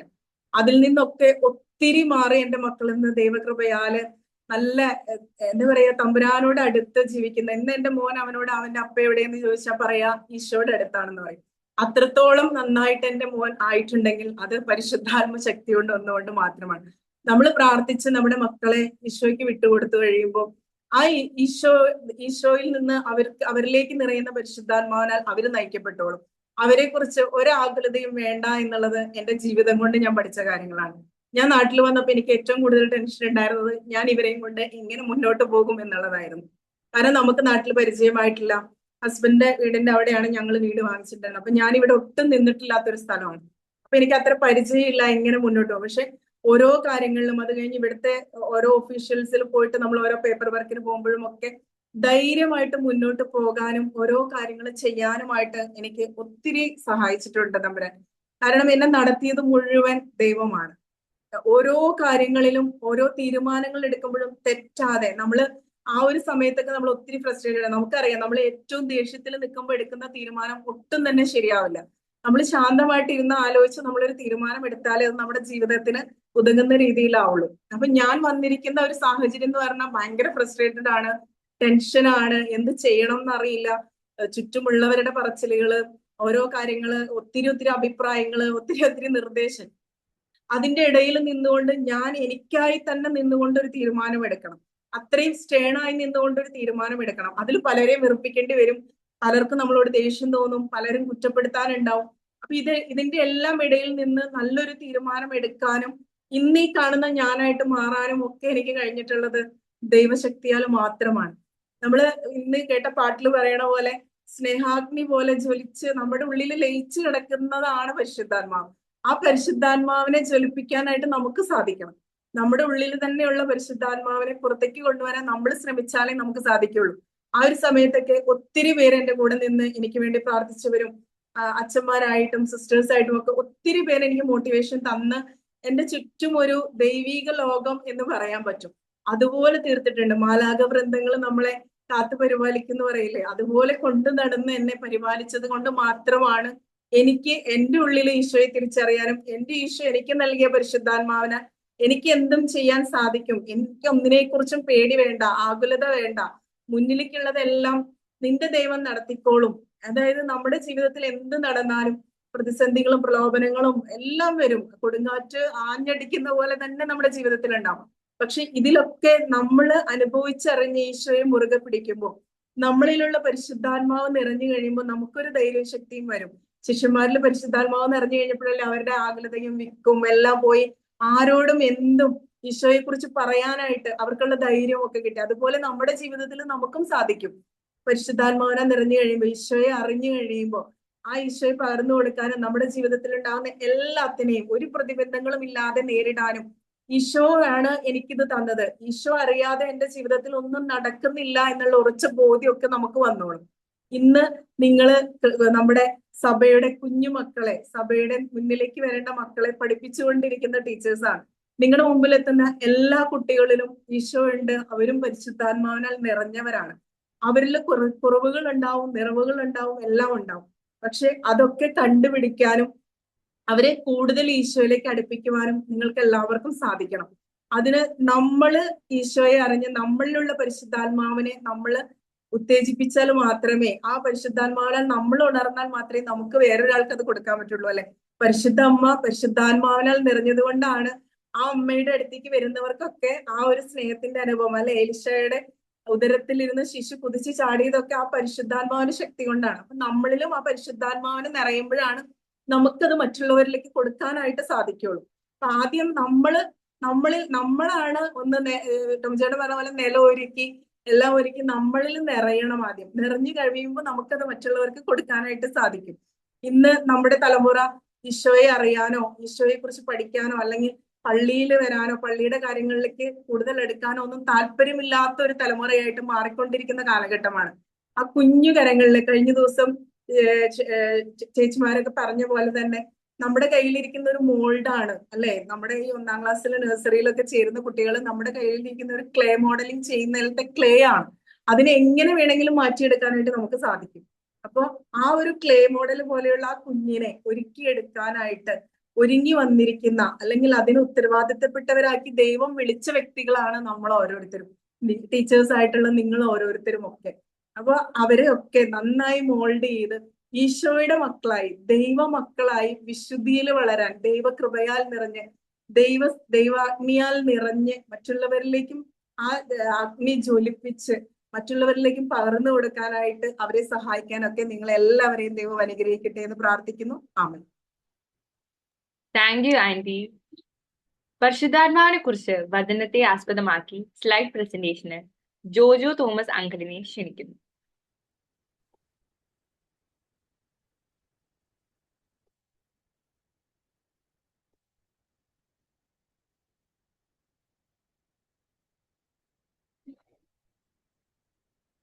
ഈശോ മിശിഹായ്ക്ക് സ്തുതിയായിരിക്കട്ടെ. നമ്മൾ ടോമിച്ചായൻ്റെ എനിക്ക് അത്രയും ഡിയറായിട്ടുള്ള ഒരു വ്യക്തിയാണ്, എൻ്റെ മെൻറ്റോർഡാണ്. അതുകൊണ്ട് എനിക്ക് വേറെ എങ്ങനെ വിളിച്ചാലും വാ വഴങ്ങില്ല കേട്ടോ. എന്നെ ടോമിച്ചായനെ വിളിക്കാൻ വേണ്ടി അനുവദിക്കണം. പിന്നെ ബാക്കി നമ്മളിപ്പോൾ കണ്ട പ്രസൻറ്റേഷൻ, ഇപ്പോഴത്തെ നമ്മുടെ സാക്ഷ്യവും കണ്ടിരുന്നു. അതിലൂടെയൊക്കെ പരിശുദ്ധാത്മാവിലേക്കൊരു തുറവിയായിട്ട് നമ്മൾ കാത്തിരിക്കുമ്പോൾ ദൈവത്തിന്, പ്രത്യേകിച്ച് നിങ്ങളുടെ കാറ്റക്കിസം അധ്യാപകർ എന്ന് പറയുമ്പോൾ എനിക്ക് വളരെ ഹൃദയത്തോട് അടുത്തിരിക്കുന്നത്. കാരണം ഞാൻ ദുബായിലാണുള്ളത്. ഗ്രേഡ് 12 ഞാൻ കാറ്റക്കിസം പഠിപ്പിക്കുന്നുണ്ട്. അപ്പം ഞാൻ ആലോചിക്കുകയായിരുന്നു, നമ്മൾക്കൊക്കെ ഒരു വലിയ ദൈവിക പദ്ധതിയുണ്ട്. ആ പദ്ധതിയിൽ മദർ തെരേസയെ കാറ്റക്കിസം പഠിപ്പിക്കാൻ തീരുമാനിച്ച ആളെയും ദൈവിക പദ്ധതിയിൽ പരിശുദ്ധാത്മാവ് നയിച്ചിരുന്നു. അതേപോലെ തന്നെയാണ് നമ്മുടെ മക്കളെ, നിങ്ങളെയും പ്രത്യേകം തിരഞ്ഞെടുത്തിരിക്കുന്ന ഒരു വ്യക്തികളാണ്. അങ്ങനെ ഒരു വ്യക്തികൾക്ക് വേണ്ടിയിട്ട്, തിരഞ്ഞെടുത്തിരിക്കുന്ന ആ വ്യക്തികൾക്ക് വേണ്ടിയിട്ട് നമ്മൾ ആദ്യമായിട്ട് തന്നെ നമുക്കറിയാം വചനത്തിലേക്കാണല്ലേ, വചനത്തിൽ വേരൂന്നിയാണ് നമ്മൾ കാറ്റക്കിസം പഠിപ്പിക്കുക.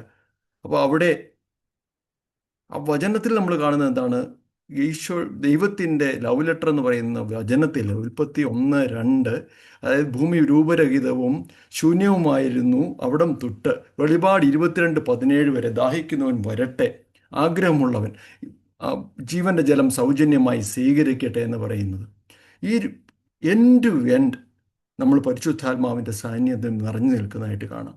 ഇപ്പം ഇത് നമ്മൾ പറഞ്ഞ 21:2 തന്നെ ഭൂമി രൂപരഹിതവും ശൂന്യവുമായിരുന്നു, ആഴത്തിന് മുകളിൽ അന്ധകാരം വ്യാപിച്ചിരുന്നു, ദൈവത്തിൻ്റെ ചൈതന്യം വെള്ളത്തിന് മീതെ ചലിച്ചുകൊണ്ടിരുന്നു. ഇതാണ് നമ്മൾ പിതാക്കന്മാരല്ലെങ്കിൽ ബൈബിൾ പണ്ഡിതർ പറയുന്നത് പരിശുദ്ധാത്മാവായിരുന്നു എന്നുള്ളതാണ്. അപ്പോൾ ഭൂമിക്ക് രൂപം നൽകിയതും ആഴത്തിൻ്റെ അന്ധകാരം നീക്കിയതും വെള്ളത്തിന് മുകളിൽ കര തെളിയിച്ചതും ഭൂമിയിൽ ജീവൻ വിളയിച്ചതും പരിശുദ്ധാത്മാവാണ്. അതുപോലെ തന്നെ നമ്മുടെ ദൈവസ്നേഹത്തിൽ നമ്മൾ കണ്ടതാണ് നമുക്ക് ആ ദൈവസ്നേഹത്തിൽ നിന്ന് അകറ്റുന്ന നമ്മുടെ പാപാവസ്ഥയുടെ അന്ധകാരത്തിൻ്റെ അജ്ഞാനത്തിനകത്ത് ക്രിസ്തുവിൻ്റെ രക്ഷയുടെ കര തെളിയിക്കുന്നതും ആ കരയിലേക്ക് നമ്മളെ പിടിച്ചു കയറ്റി അവിടെ നമ്മുടെ ക്രിസ്തുവിൻ്റെ ജീവൻ നമ്മുടെ ഉള്ളിൽ വിളയിച്ചുകൊണ്ട് നമുക്ക് ഈ ഭൂമിയിൽ എന്തിനാണോ നമ്മളെ വിളിക്കപ്പെട്ടിരിക്കുന്നത് അതിനുവേണ്ടി ഫലം നൽകുവാൻ വേണ്ടി നമ്മളെ സഹായിക്കുന്ന വ്യക്തിയാണ്, നയിക്കുന്ന വ്യക്തിയാണ്, ശക്തിപ്പെടുത്തുന്ന വ്യക്തിയാണ് പരിശുദ്ധാത്മാവ്. ഈ പഴയ നിയമത്തിലേക്ക് നമ്മൾ നോക്കുകയാണെങ്കിൽ അബ്രാഹം, മോശ, ജോഷുവ, ഗിദെയോൻ, അങ്ങനെ സാംസൺ ആരെയും എടുത്ത് നോക്കി എല്ലാവരെയും ദൈവം തിരഞ്ഞെടുത്തവരെ എല്ലാം ദൗത്യ നിർവഹണത്തിൽ പരിശുദ്ധാത്മാവ് സഹായിക്കുന്നുണ്ട്, ശക്തിപ്പെടുത്തുന്നുണ്ട്. ദൈവം തിരഞ്ഞെടുത്ത കാറ്റഗിസ്റ്റുകളെ അവരുടെ ദൗത്യത്തിൽ പരിശുദ്ധാത്മാവ് സഹായിക്കുന്നുണ്ട്, ശക്തിപ്പെടുത്തുന്നുണ്ട്. എന്നാൽ പഴയ നിയമത്തിൽ നമ്മൾ കാണുന്നത് എന്താണ്? ആ ദൗത്യം കഴിഞ്ഞു കഴിയുമ്പോഴത്തേക്ക് അവരിൽ നിന്ന് മടങ്ങിപ്പോകുന്ന ഒരു പരിശുദ്ധാത്മാവിനെയാണെങ്കിൽ പുതിയ നിയമത്തിൽ ഈശോ നമുക്ക് നൽകിയിരിക്കുന്ന പരിശുദ്ധാത്മാവ് ഒരിക്കലും നിങ്ങളെ ഞാൻ അനാഥരായി വിടുകയില്ല, നിത്യവും കൂടെ വസിക്കുന്ന വ്യക്തി.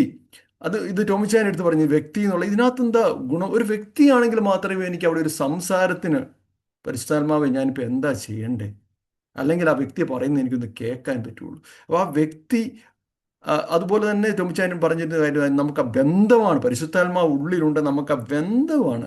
അപ്പം ഞാൻ ആദ്യമൊക്കെ മനസ്സിലാക്കിയിരുന്ന ഒരു ശക്തിയാണ് അല്ലെന്നുണ്ടെങ്കിൽ ആരോഗ്യം, അങ്ങനെയുള്ള രീതിയിൽ നോക്കി നമുക്ക് ഈ ബന്ധം സാധിക്കുകയില്ല. വ്യക്തി എന്നുള്ള രീതിയിൽ മനസ്സിലാക്കുമ്പോഴാണ് നമുക്ക് ഒരു ബന്ധം, നമ്മളെ വിളിച്ചിരിക്കുന്ന ബന്ധത്തിലേക്ക് നമുക്ക് ഒരു പോസിബിലിറ്റി കിട്ടുകയുള്ളൂ. അവിടെ തന്നെ നമ്മളൊരു ശക്തി, ദൈവിക ശക്തിയാണ്, ദൈവമാണെന്ന് തിരിച്ചറിയുമ്പോൾ നമുക്ക് വേറെ ആരുമായിട്ടുള്ള ബന്ധത്തിൽ കൂടുതൽ ഈ വ്യക്തിയുമായിട്ടുള്ള ബന്ധമാണ് നമുക്ക് വേണ്ടതെന്ന് നമ്മൾ തിരിച്ചറിയുന്നു. എന്തുകൊണ്ടെന്നാൽ നമ്മൾ നിത്യസഹായകനായി ദൈവമായ പരിശുദ്ധാത്മാവ് തന്നെ നമ്മുടെ കൂട്ടത്തിലുണ്ട്. ആ സഹായകൻ എന്നാൽ ഞാൻ ഇടയ്ക്ക് ആലോചിക്കുമായിരുന്നു, ഞാൻ എഞ്ചിനീയറിംഗ് ഒക്കെ പഠിച്ചു വന്നിട്ട് ആ സമയത്തൊക്കെ നമ്മൾ ഇൻ്റലക്ച്വൽ, അതായത് ബുദ്ധിയുള്ള ആൾക്കാരെ ബഹുമാനിക്കുന്ന ഒരു തലമായിരുന്നു ഞങ്ങളുടെയൊക്കെ. അതിനുശേഷം ഞാൻ തമ്പുരാനുമായിട്ട് കൂടുതൽ ബന്ധം വന്നു. ഈ ദൈവം എനിക്ക് എപ്പോഴും ഏറ്റവും നന്മയാണ് ആഗ്രഹിക്കുന്നതെന്നുള്ളതും പരിശുദ്ധാത്മാവ് എൻ്റെ ഉള്ളിലുണ്ടെന്ന് അറിയുകയും ചെയ്തപ്പോൾ ഞാൻ മനസ്സിലാക്കി ഏറ്റവും ബുദ്ധിമാൻ എന്ന് പറയുന്നത് സ്വന്തം ബുദ്ധിയിൽ കാര്യം തീരുമാനിക്കുന്നവനാണോ, ഏറ്റവും നല്ല ബുദ്ധിയിൽ തീരുമാനിക്കുന്നവനാണോ, അതോ എനിക്കൊന്നും അറിയത്തില്ല എന്ന് പറഞ്ഞ് തൊട്ടടുത്ത് വയ്ക്കുന്ന ഏറ്റവും ബുദ്ധിയും ശക്തിയും ജ്ഞാനവും ആയിട്ടുള്ള വ്യക്തിയുടെ അടുത്ത് ചോദിച്ചിട്ട് മനോഹരമായിട്ട് ഒരു ടെൻഷനും ഇല്ലാതായിട്ട് കാര്യം ചെയ്യുന്നവനാണോ ശരിയായ ബുദ്ധിമാൻ? അപ്പം അങ്ങനെയാണ് ഞാൻ ആ ശിശുക്കളായിരിക്കണം എന്നുള്ള ഒരു ഈശോ പറയുന്ന ആ ഗൈഡൻസ് അതിലേക്ക് മനസ്സിലാക്കുന്നത്. ഇനി നമുക്ക് സ്വർഗീയ ഒരു സമ്മാനമാണ് പരിശുദ്ധാത്മാവ്. വിശ്വസിച്ച് മാനസാന്തരപ്പെട്ട് ജീവിതം ക്രിസ്തുവിന് സമർപ്പിച്ചവർക്ക്, ഇതാണ് നമ്മുടെ കഴിഞ്ഞ ക്ലാസ്സുകളിൽ കണ്ട് ദൈവം തൻ്റെ പുത്രനോട് നൽകുന്ന സ്വർഗീയ സമ്മാനമാണ് പരിശുദ്ധാത്മാവ്. അപ്പോൾ നമ്മുടെ ഈ സ്വർഗീയ സമ്മാനത്തിനുള്ള ഒരുക്കമാണ് കഴിഞ്ഞ ക്ലാസ്സുകളിൽ കണ്ടിരുന്നത്.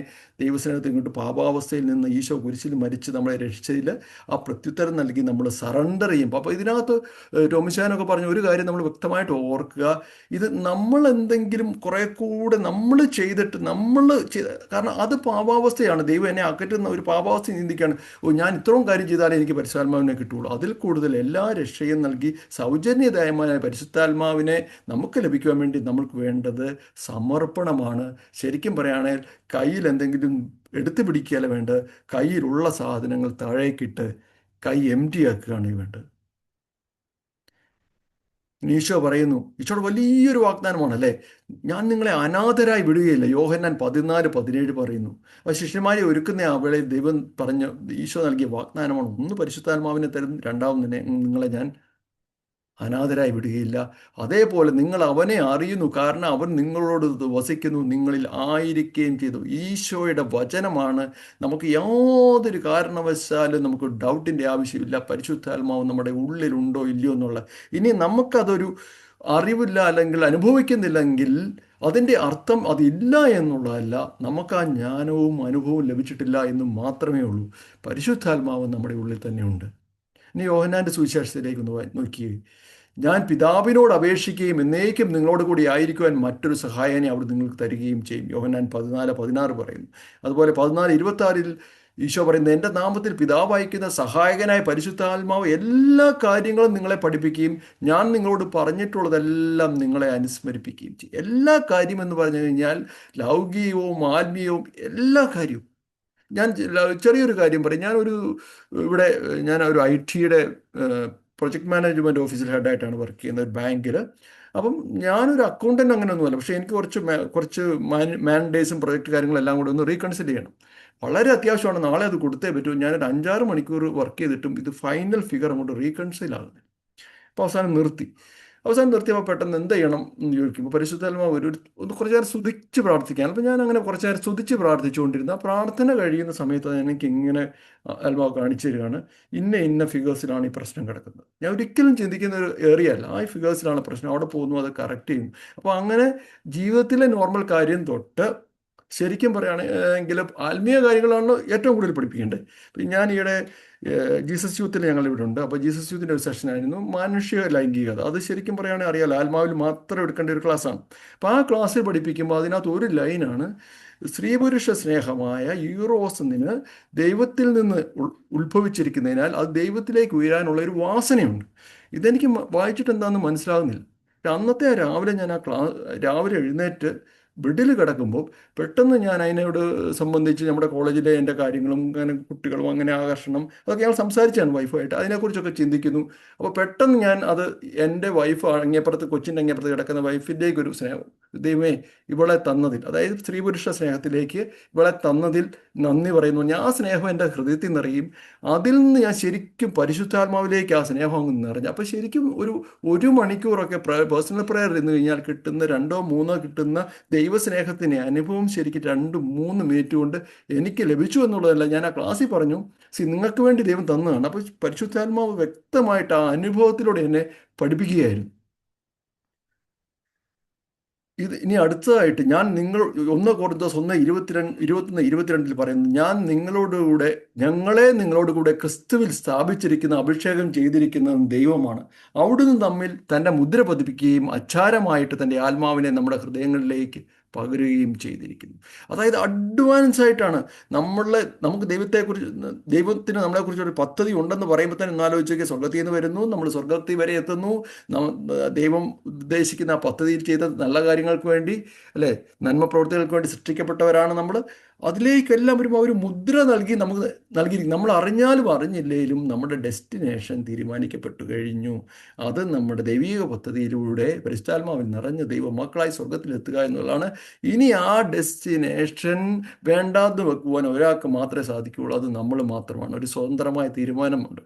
അപ്പം നമ്മൾക്ക് പക്ഷേ ബൈ ഡീഫോൾട്ട് ദൈവത്തിൻ്റെ അഡ്വാൻസായ പരിശുദ്ധാത്മാവ് നമ്മുടെ ഹൃദയങ്ങളിൽ നൽകപ്പെട്ടിരിക്കുന്നു മാമോദിസയിലൂടെ. യേശുവിൽ നിറഞ്ഞു നിന്ന ആത്മാവ് അപ്പസ്തോലന്മാരും ആദിമസഭയിലും പ്രവർത്തനനിരതമായി. ഇത് നമ്മൾ നേരത്തെ കണ്ടതാണ്. എത്ര ബ്യൂട്ടിഫുള്ളി അത് എങ്ങനെ പ്രവർത്തിക്കുന്നു എന്നുള്ളത് ടോബിച്ചായൻ പറഞ്ഞു കണ്ടാണ്. ഇതേ കാര്യങ്ങൾ തന്നെ തിരുസഭയിൽ ആരാണ്? ഞാനും നമ്മളും നിങ്ങളും എല്ലാവരും ചേർന്ന് തിരുസഭയിലും തൻ്റെ പ്രവർത്തനം തുടർന്നുകൊണ്ടിരിക്കുന്നു.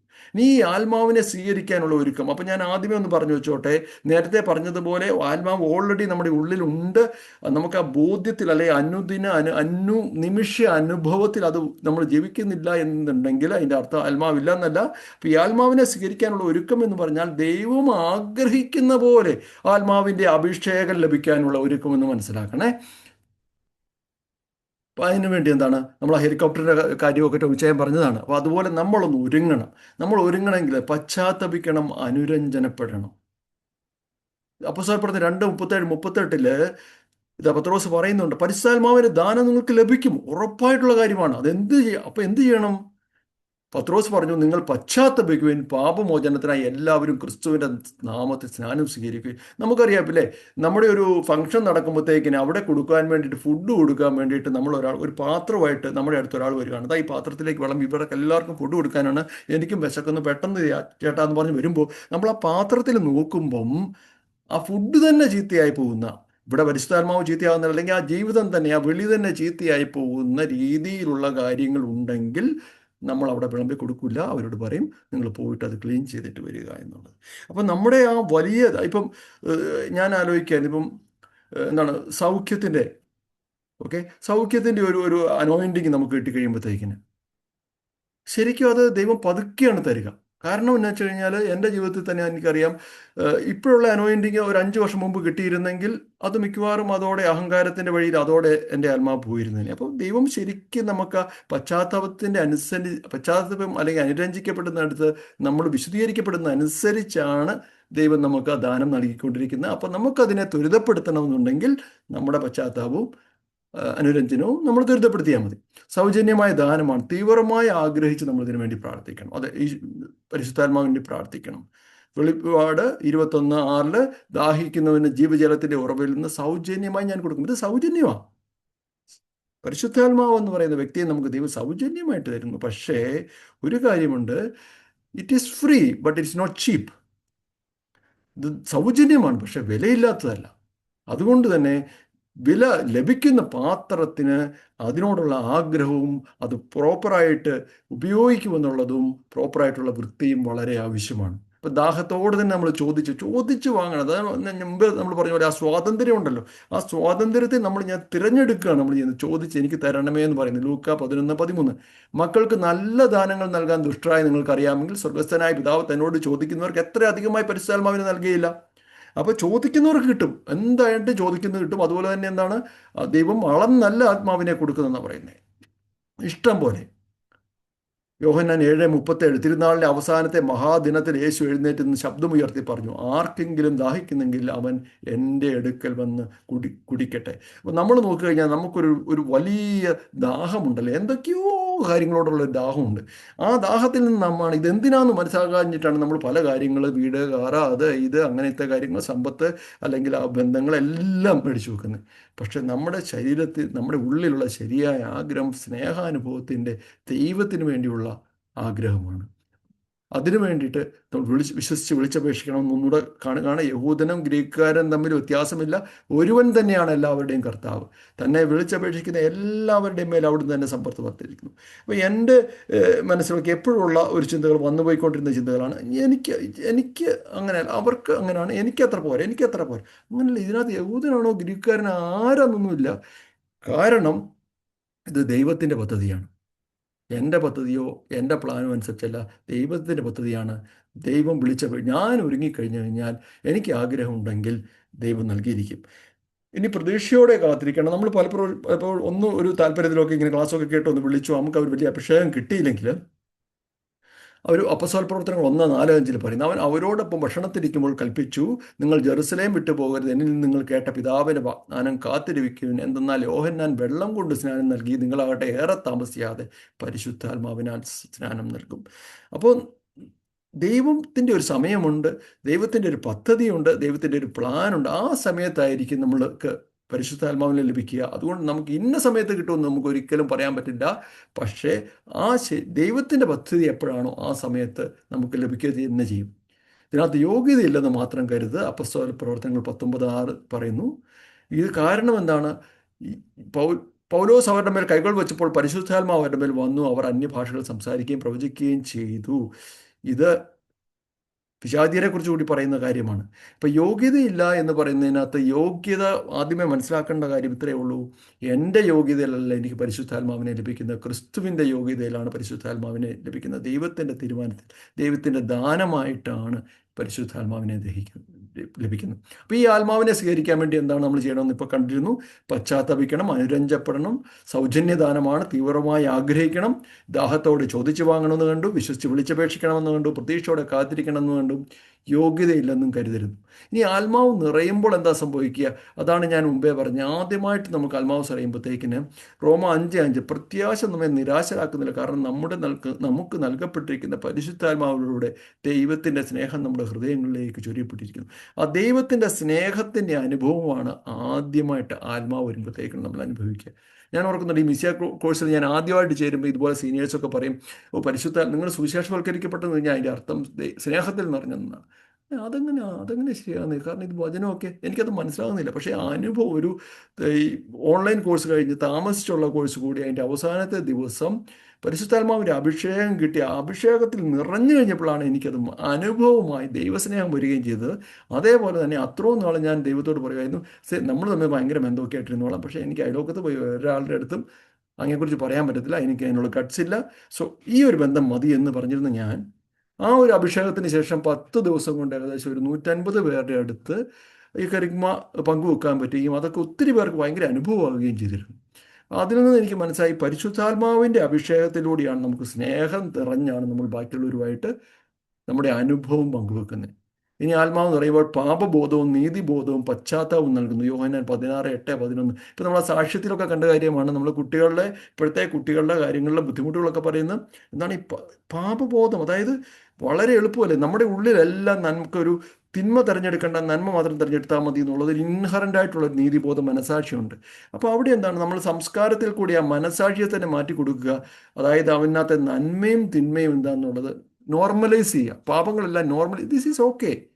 ഇപ്പം ഞാൻ നമുക്ക് കാറ്റഗിസം പഠിപ്പിക്കുന്നതുകൊണ്ട് നിങ്ങൾക്കറിയാം, 12ാം ക്ലാസ്സിലൊക്കെ എത്തിക്കഴിയുമ്പം അവിടെ ഈ LGBT, അതായത് ഹോമോസെക്ഷൽ, ലെസ്ബിയൻ, ഇങ്ങനെയുള്ള കാര്യങ്ങളൊക്കെ പറയുമ്പം പിള്ളേർ പറയുന്നൊരു കാര്യമാണ്, സഭ ഈസ് നോട്ട് ഫെയർ. സഭ ഫെയർ ആയിട്ടല്ല, നീതിയായിട്ടല്ല ചെയ്യുന്നത്. അവരെന്താ ട്രീറ്റ് ചെയ്യുന്നത് അങ്ങനെ? കാരണം സംസ്കാരം അവർക്കൊരു ഫെയർനെസ് കൊടുത്തിട്ടുണ്ട്. പക്ഷേ അവരോട് നമ്മൾ കറക്റ്റായിട്ട് വചനവും കത്തോലിക്ക മതബോധന ഗ്രന്ഥത്തിലെ കാര്യങ്ങളും പറഞ്ഞു കൊടുത്ത് അവരുടെ നീതിബോധം മാറ്റിക്കഴിയുമ്പോൾ അവർക്ക് കറക്റ്റായ പാപബോധം ഉണ്ടാകുന്നു. അവർക്ക് പാപത്തിലുള്ളൊരു കുട്ടികളല്ല അവർ, പക്ഷേ അവർ നന്മയ്ക്ക് വേണ്ടിയിട്ട് പിന്നെ പോരാടുവാൻ വേണ്ടി തയ്യാറാകുന്ന കാണാം. അപ്പോൾ ദൈവമക്കളുടെയൊക്കെ സ്ഥാനത്തേക്കും പദവിയിലേക്കും ഉയർത്തപ്പെടും. ഇതാണ് നമ്മൾ കണ്ട ആ ഏറ്റവും വലിയ സ്ഥാനം എന്ന് പറഞ്ഞല്ലോ. അപ്പോൾ ദൈവാത്മാവിനാൽ നയിക്കപ്പെടുന്നവരെല്ലാം ദൈവത്തിൻ്റെ മക്കളാണ്. റോമ 8:16. നമ്മൾ യേശുക്രിസ്തുവിൻ്റെ ആ ക്ലാസ്സുകളിലൊക്കെ, നമ്മൾ ക്രിസ്തുരക്ഷൻ ക്ലാസ്സിലൊക്കെ ഉണ്ട്, നമ്മൾ ഈശോ നമുക്ക് ദൈവം മക്കളാകാനുള്ള കഴിവാണ് നൽകിയത്. നമുക്ക് ആ കഴിവുമായിട്ട് ഇങ്ങനെ നടക്കുമ്പോൾ ശരിക്കും ആ കഴിവ് നമ്മളിൽ പ്രത്യക്ഷപ്പെടുന്നപ്പോഴാണ് ആത്മാവിൻ്റെ അഭിഷേകം വന്നു കഴിയുമ്പോഴാണ്. ഈ ആത്മാവ് നിറയുമ്പോൾ എന്താ സംഭവിക്കുന്നത്? പൂർണ്ണമായ ഒരു സ്വാതന്ത്ര്യത്തിലേക്കും വിടുതലിലേക്കും പ്രവേശിക്കുന്നു. അതായത് കാറ്റ് അതിന് ഇഷ്ടമുള്ളിടത്തേക്ക് വീശുന്നു, നീ അതിൻ്റെ ശബ്ദം കേൾക്കുന്നു, എന്നാൽ അത് എവിടെ നിന്ന് വരുന്നു, എവിടേക്ക് പോകുന്നു നീ അറിയുന്നില്ല. ഇതുപോലെയാണ് ആത്മാവിൽ ജീവിക്കുന്ന ഏവനും. യോഹന്നാൻ 3:8. ഇപ്പോൾ എൻ്റെ ജീവിതത്തിലൊക്കെയാണ് എനിക്ക് തീരുമാനങ്ങൾ എടുക്കാൻ വളരെ ബുദ്ധിമുട്ടുള്ള ഒരു വ്യക്തിയാണ്. അപ്പോൾ ഒരു തീരുമാനം ഇപ്പോൾ എന്താ ചെയ്യേണ്ടേ, വേണോ വേണ്ടേ, ഇങ്ങനെ ഇരിക്കുകയാണ്. ഇപ്പോൾ ഞങ്ങൾ ഈദ് ഹോളിഡേയ്സിൽ മെജുഗോരിക്ക് പോകുന്നുണ്ട്. അമ്മ പ്രത്യക്ഷപ്പെടുന്ന സ്ഥലം അറിയാമല്ലോ. അപ്പോൾ അവിടെ ഞങ്ങൾ പല പ്രാവശ്യം പോയതുണ്ട്. ഈ പ്രാവശ്യം വീണ്ടും പോകണ്ടോ, അതിനെക്കുറിച്ച് കുറേ ആൾക്കാർ നീ എന്തിനാ പിന്നെയും പോകുന്നു, ഇങ്ങനത്തെ കുറേ കാര്യങ്ങൾ ഇരിക്കുമ്പോൾ പ്രാർത്ഥിച്ചങ്ങ് തീരുമാനം എടുത്തു കഴിഞ്ഞപ്പോൾ പിന്നെ ആത്മാവ് പറഞ്ഞൊരു കാര്യമാണെങ്കിൽ പിന്നെ സ്വാതന്ത്ര്യമാണ്. അതുപോലെ തന്നെ ഇപ്പോൾ ഞങ്ങൾക്ക് പോകേണ്ട ഫ്ലൈറ്റ് ഇതുവരെയായിട്ട് ദുബായിൽ നിന്ന് തുടങ്ങിയിട്ടില്ല. അപ്പോൾ ആൾക്കാർ എന്നോട് ചോദിക്കുന്നുണ്ട്, എടാ നീ അങ്ങനെ പോകും, ഫ്ലൈറ്റ് ഇല്ലല്ലോ. നമ്മൾ പ്രാർത്ഥിച്ചെടുത്ത തീരുമാനമാണ്. ദൈവത്തിന് അതിന് പിന്നിൽ ഒരു പദ്ധതിയുണ്ട്. ടെൻഷൻ എന്ന് പറയുന്ന കാര്യമേ ഇല്ല. ഒരു ഭർത്താവിനെ നമ്മളൊന്ന് ആലോചിക്കുക, ഒരു ഭർത്താവിൻ്റെ മരണത്തിൽ അവരെ ഒരാൾ അതുപോലെ നിന്ന് നാട്ടിക്കൊണ്ടിരണമെന്നുണ്ടെങ്കിൽ അവരിൽ എന്തേരം പരിശുദ്ധാത്മാവ് നിറഞ്ഞിട്ടായിരിക്കണം അങ്ങനെ ഒരു ശാന്തതയോടെ നാട്ടിലേക്ക് നയിക്കപ്പെടാൻ പറ്റുക. അപ്പോൾ വിശ്വാസം പ്രകടിപ്പിക്കാനും വളർത്താനും പൂർത്തിയാക്കാനും ആത്മാവ് സഹായിക്കുന്നു. യേശു കർത്താവാണ് എന്ന് പറയുവാൻ പരിശുദ്ധാത്മാവ് മുഖേനയല്ലാതെ ആർക്ക് സാധിക്കില്ല. നിങ്ങൾ ഗ്രഹിക്കണമെന്ന് ഞാൻ ആഗ്രഹിക്കുന്നു. 1 കൊരിന്തോസ് 12:3. അപ്പോൾ നമ്മൾ മനസ്സിലാക്കേണ്ട 2 തലത്തിലാണ്. പരിശുദ്ധാത്മാവ് എന്നിൽ ഉണ്ടോ എന്നൊക്കെ നോക്കുമ്പോൾ നമുക്കറിയാം, നിങ്ങൾ കാറ്റഗിസം അധ്യാപകരായിട്ടുള്ള ഒത്തിരി വ്യക്തികളുണ്ട്. അപ്പം നിങ്ങൾ യേശുക്രിസ്തുവിനെ പ്രഘോഷിക്കുമ്പോൾ തന്നെ അതിൻ്റെ അർത്ഥം എന്താ? പരിശുദ്ധാത്മാവുണ്ട്. രണ്ടാമത് അങ്ങോട്ട് എനിക്ക് ഈശോയെക്കുറിച്ച് ഒരു ഡൗട്ട്, അല്ലെങ്കിൽ നമ്മുടെ ഒരു വിശ്വാസത്തിൻ്റെ വളർച്ചയിലാണല്ലോ എപ്പോഴും ഞാൻ സമ്മതിക്കുന്നു. എനിക്ക് എപ്പോഴും വിശ്വാസത്തിൻ്റെ വളർച്ചയാണ്. എനിക്ക് എൻ്റെതായ ഡൗട്ടുകളുണ്ട്. അവിടെയും പരിഹാരം ഞാൻ എവിടെ പോയി അതിന് ബുക്ക് വായിച്ച് കാറ്റഗിസം പഠിക്കുന്നതിനേക്കാൾ ആത്മാവിൽ നിറഞ്ഞു കഴിയുമ്പോഴത്തേക്ക് ആത്മാവ് കർത്താവിനെ വെളിവാക്കി തരും. ഇനി സത്യാത്മാവിനെ സ്വീകരിക്കുമ്പോൾ നമ്മൾ ക്രിസ്തു ശിഷ്യരായിട്ട് രൂപപ്പെടുന്നു. സ്വർഗ ലക്ഷ്യമായി ജീവിക്കാൻ സഹായിക്കുന്നു. ക്രൈസ്തവ പൂർണ്ണതയിലേക്ക് അതായത് ക്രിസ്തുവിൻ്റെ പൂർണ്ണതയിലേക്ക് നമ്മൾ വളരുകയാണ്. ദൈവഹിതം തിരിച്ചറിഞ്ഞ് ജീവിക്കാൻ ആവശ്യമായ കൃപ നൽകുന്നു, വിശുദ്ധീകരിക്കുകയും വിശുദ്ധിയിൽ വളർത്തുകയും ചെയ്യുന്നു, ദൗത്യ നിർവഹണത്തിൽ സഹായിക്കുന്നു. തമ്പുരാൻ്റെ ഒരു ദൗത്യമാണ് ഞാൻ അനന്തമായി സ്നേഹിക്കുന്ന എൻ്റെ മക്കളെ കാറ്റഗിസം എന്നെക്കുറിച്ച് പഠിപ്പിക്കണമെന്നുണ്ടെങ്കിൽ ആ ദൗത്യ നിർവഹണത്തിൽ, തമ്പുരാൻ്റെ ദൗത്യ നിർവഹണത്തിൽ നമുക്ക് നന്നായി പ്രശോഭിപ്പിക്കുവാൻ വേണ്ടി പരിശുദ്ധാത്മാവിൻ്റെ സഹായം നമുക്ക് കൂടിയേ തീരുമല്ലോ. സത്യാത്മാവിനെ സ്വീകരിക്കുമ്പോൾ പരിശുദ്ധ ത്രിത്വത്തിൻ്റെ സഹവാസാനുഭവം ലഭിക്കുന്ന പിതാവായ ദൈവത്തിൻ്റെ സ്നേഹവും പുത്രനായ യേശു ക്രിസ്തുവിൻ്റെ കൃപയും പരിശുദ്ധാത്മാവിൻ്റെ ആ സഹവാസ അനുഭവം കൂടെ ലഭിച്ചിട്ട് ആ സഹവാസ അനുഭവത്തിൽ നിന്നാണ് നമ്മൾ യേശു ക്രിസ്തുവിൻ്റെ സഹവാസ അനുഭവം പിതാവായ ദൈവത്തിൻ്റെ ആ ത്രിത്വത്തിൻ്റെ അനുഭവത്തിലേക്ക് നമ്മൾ കിട്ടുന്നു. അങ്ങനെ നമ്മൾ പുതിയ സൃഷ്ടിയായി മാറുന്നു.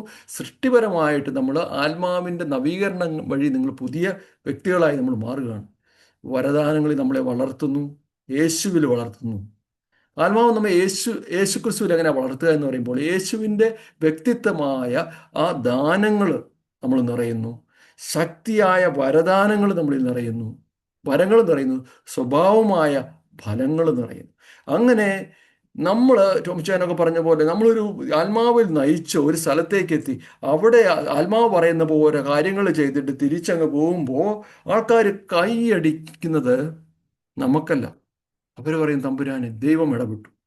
അതുതന്നെയാണ് നമ്മുടെ ജീവിതമാകുന്ന പൈപ്പ് വഴി പരിശുദ്ധാത്മാവ് നിറഞ്ഞു കഴിയുമ്പോൾ കാലോ മുട്ടോ കഴുത്തോ അല്ല, മൊത്തത്തിൽ നിറഞ്ഞ് പരിശുദ്ധാത്മാവ് നീന്തി തുടിച്ചപ്പോൾ ആ പരിശുദ്ധാത്മാവുന്ന ജലത്തിൽ ഫ്രീ ആയിട്ട് ആ ജലം ഒഴുകുന്നിടത്തേക്ക് നമ്മൾ പോകുമ്പോൾ നമ്മുടെ ജീവിതത്തിലും അതുപോലെ തന്നെയുള്ള അത്ഭുതങ്ങൾക്ക്, ദൈവത്തിൻ്റെ അത്ഭുതങ്ങൾക്ക് നമ്മൾ സാക്ഷികളാകും.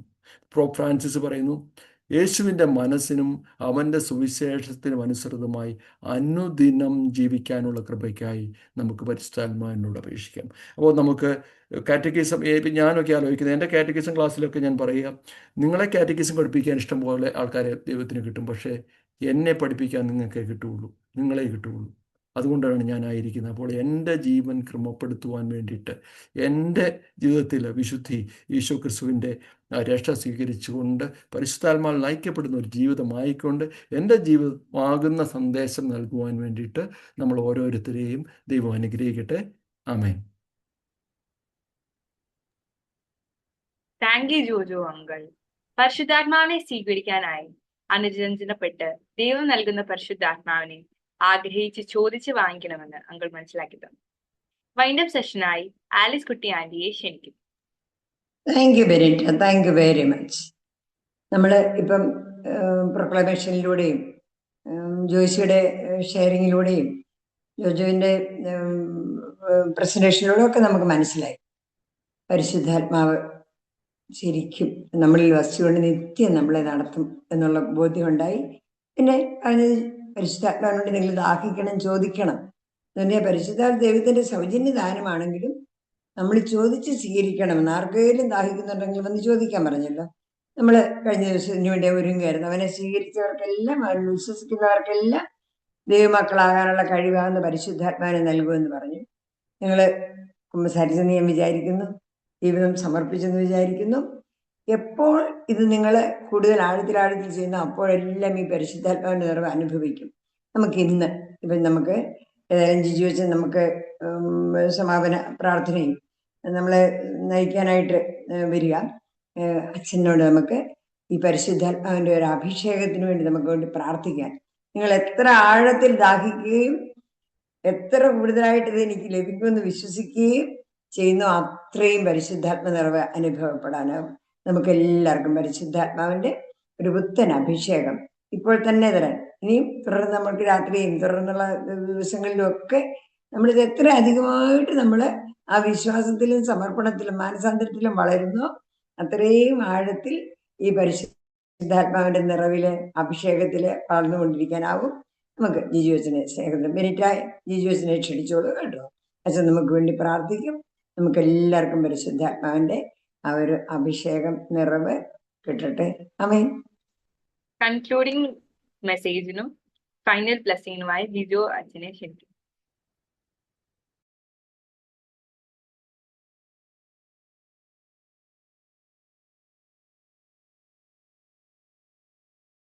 അച്ഛ മ്യൂട്ടാണ്, മ്യൂട്ട്.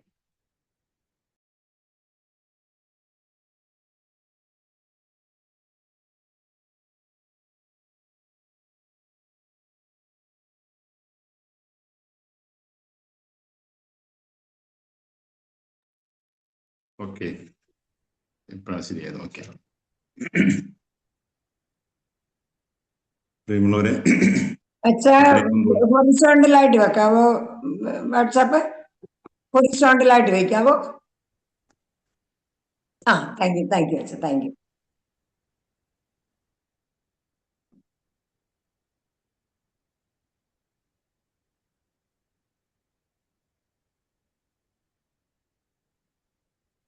കേൾക്കാമോ? കേൾക്കാം. ഓക്കെ. പ്രിയമുള്ളവരെ, ഒത്തിരി സന്തോഷം ഈ സായാഹ്നത്തിൽ ഈ ഒരു കൂട്ടായ്മയിലായിരിക്കാൻ. 102 പേര് നമ്മളിപ്പോൾ ഈ കൂട്ടായ്മയിൽ പങ്കെടുക്കുന്നു. പ്രത്യേകിച്ച് ഇതിൽ പങ്കെടുക്കുന്ന ഞാൻ മനസ്സിലാക്കുന്നത് ബഹുഭൂരിപക്ഷം പേരും വേദപാഠ അധ്യാപകരാണെന്നാണ്.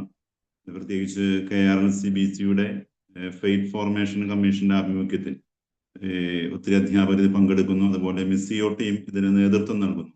അപ്പൊ ഈ എല്ലാ അധ്യാപകരെയും ആത്മാർത്ഥമായിട്ട് അഭിനന്ദിക്കുകയാണ്. പ്രത്യേകിച്ച് എനിക്കറിയാം, ഈ കഴിഞ്ഞ 2 മാസമായിട്ട് ഫെയ്ത്ത് ഫോർമേഷൻ കമ്മീഷന്റെ നേതൃത്വത്തിൽ ഒരു ഹോക്മ എന്നൊരു കോഴ്സ് നടത്തുകയുണ്ടായി.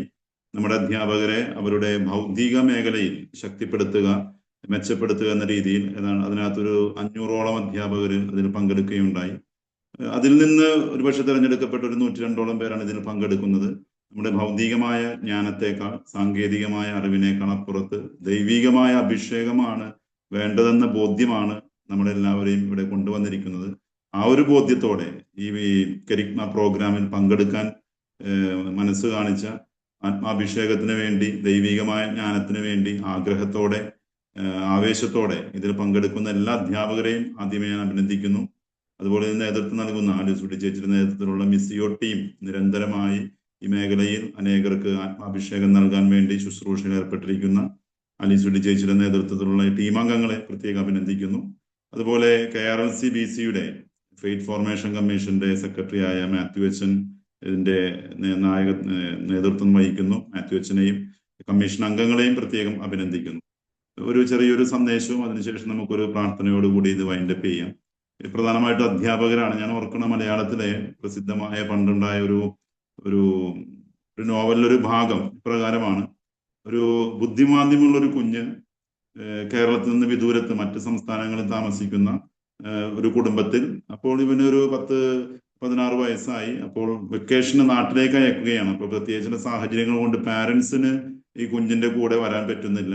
അത്യാവശ്യം കാര്യങ്ങൾ അറിയാം, ബുദ്ധിമാന്ദ്യമുള്ള കുട്ടിയാണ്. ഇപ്പൊ എല്ലാം പറഞ്ഞേൽപ്പിച്ചിട്ടുണ്ട്. അവിടെ നിന്ന് കയറ്റി വിട്ടു. ഇവിടെ വരുമ്പോൾ സ്വീകരിക്കാൻ കാര്യസ്ഥനും വീട്ടുകാരും ഒക്കെ സ്റ്റേഷനിൽ ഉണ്ടാകും. അങ്ങനെ അവർ ഈ കുഞ്ഞിനെ കയറ്റി അയച്ചു.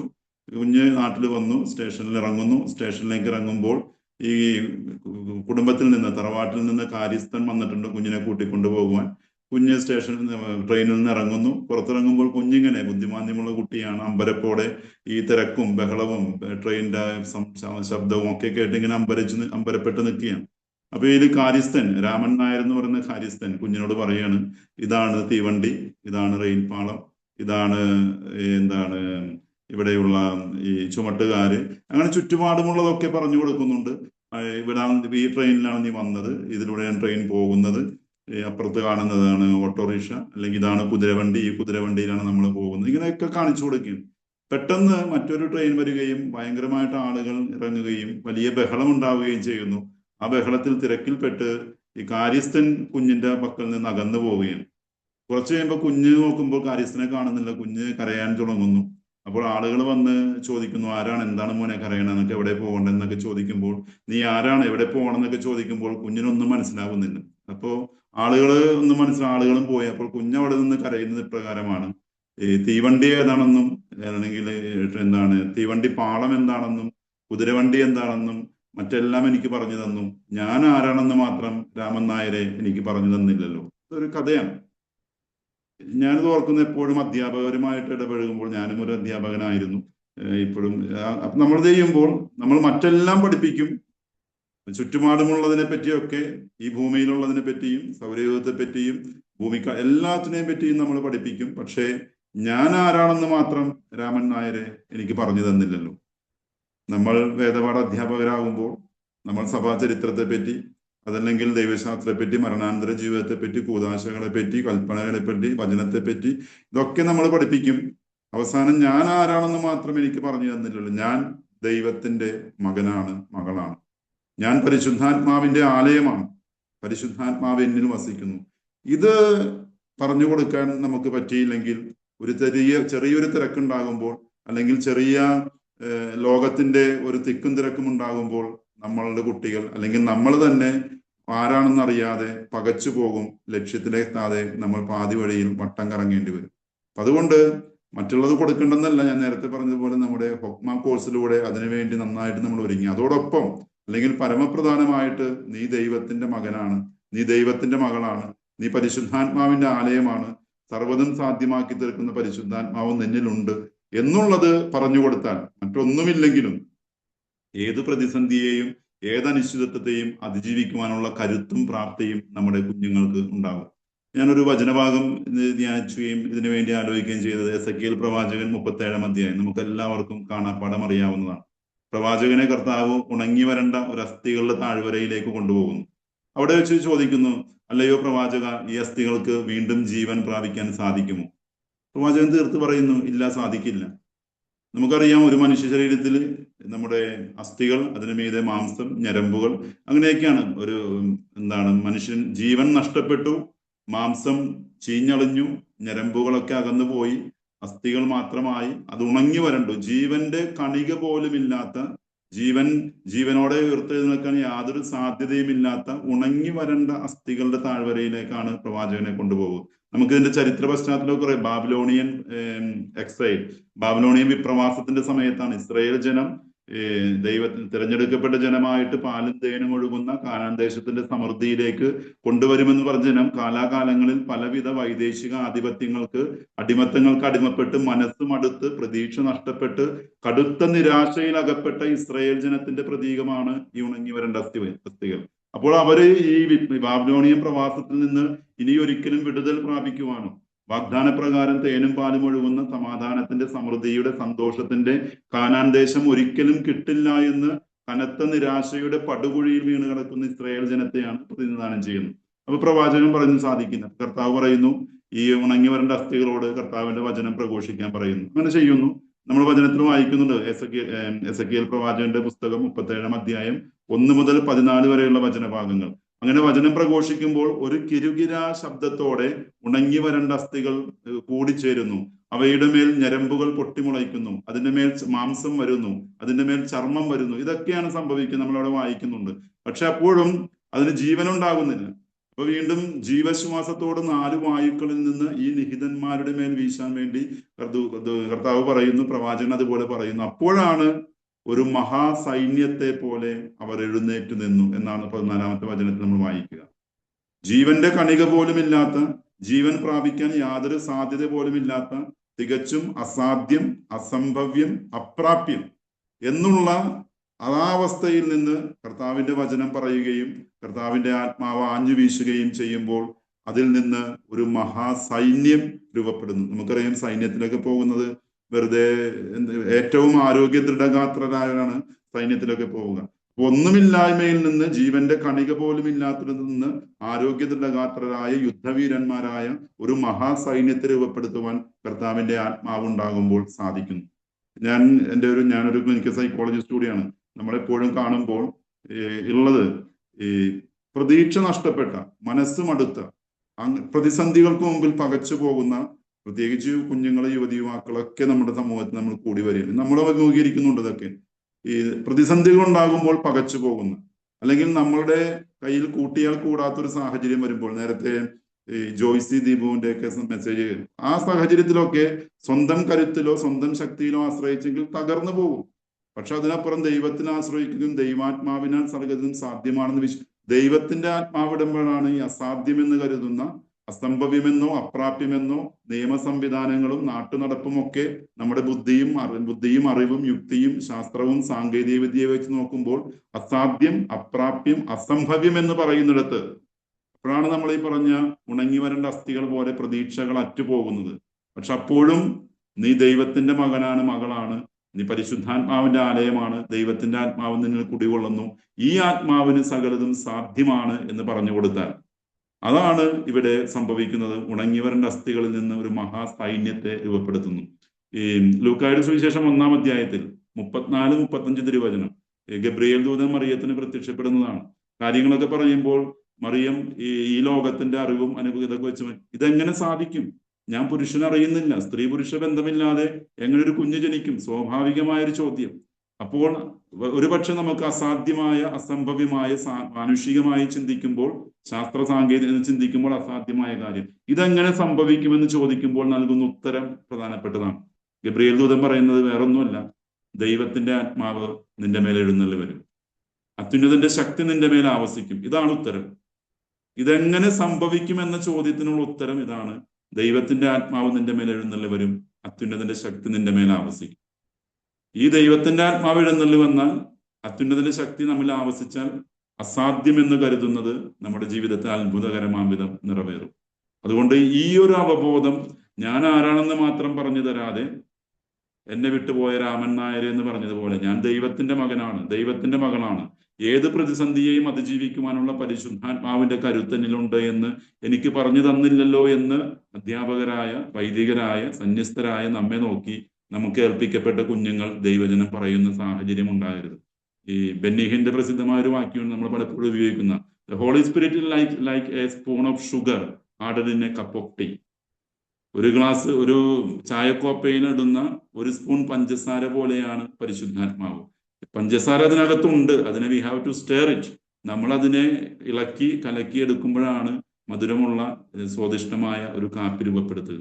അപ്പൊ അതുകൊണ്ട് ഈ നമ്മളെല്ലാവരിലും പരിശുദ്ധാത്മാവുണ്ട്. ആവശ്യ സമയത്ത് നമ്മളെ പരിശുദ്ധാത്മാവിനെ നമ്മൾ പ്രവർത്തിക്കുവാൻ അനുവദിക്കണം, പ്രവർത്തന സജ്ജമാക്കി മാറ്റണം എന്നുള്ളതാണ്. അതുകൊണ്ട് ഞാൻ അവസാനിപ്പിക്കുന്നു.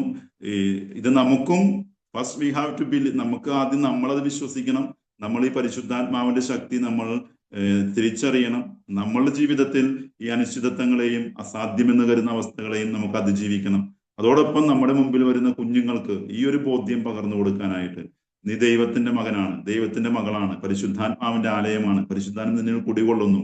യേശയ്യാ പ്രവാചകന്റെ പുസ്തകം 43 നമ്മൾ വായിക്കുന്നു, നീ എനിക്ക് പ്രിയങ്കരനും ബഹുമാന്യനും വിലപ്പെട്ടവനുമാണ്. നിന്റെ ജീവിതാനുഭവങ്ങൾ അത്ര സുഖകരമാകണമെന്നില്ല, നിന്റെ പദ്ധതികൾ പ്രതീക്ഷിച്ച പോലെ പൂർത്തിയാകണമെന്നില്ല, നിന്റെ സ്വപ്നങ്ങൾ വിചാരിച്ചതുപോലെ നടപ്പിലാകണമെന്നില്ല. നിരന്തരം പരാജയങ്ങൾ അഭിമുഖീകരിച്ചവനായിരിക്കാം.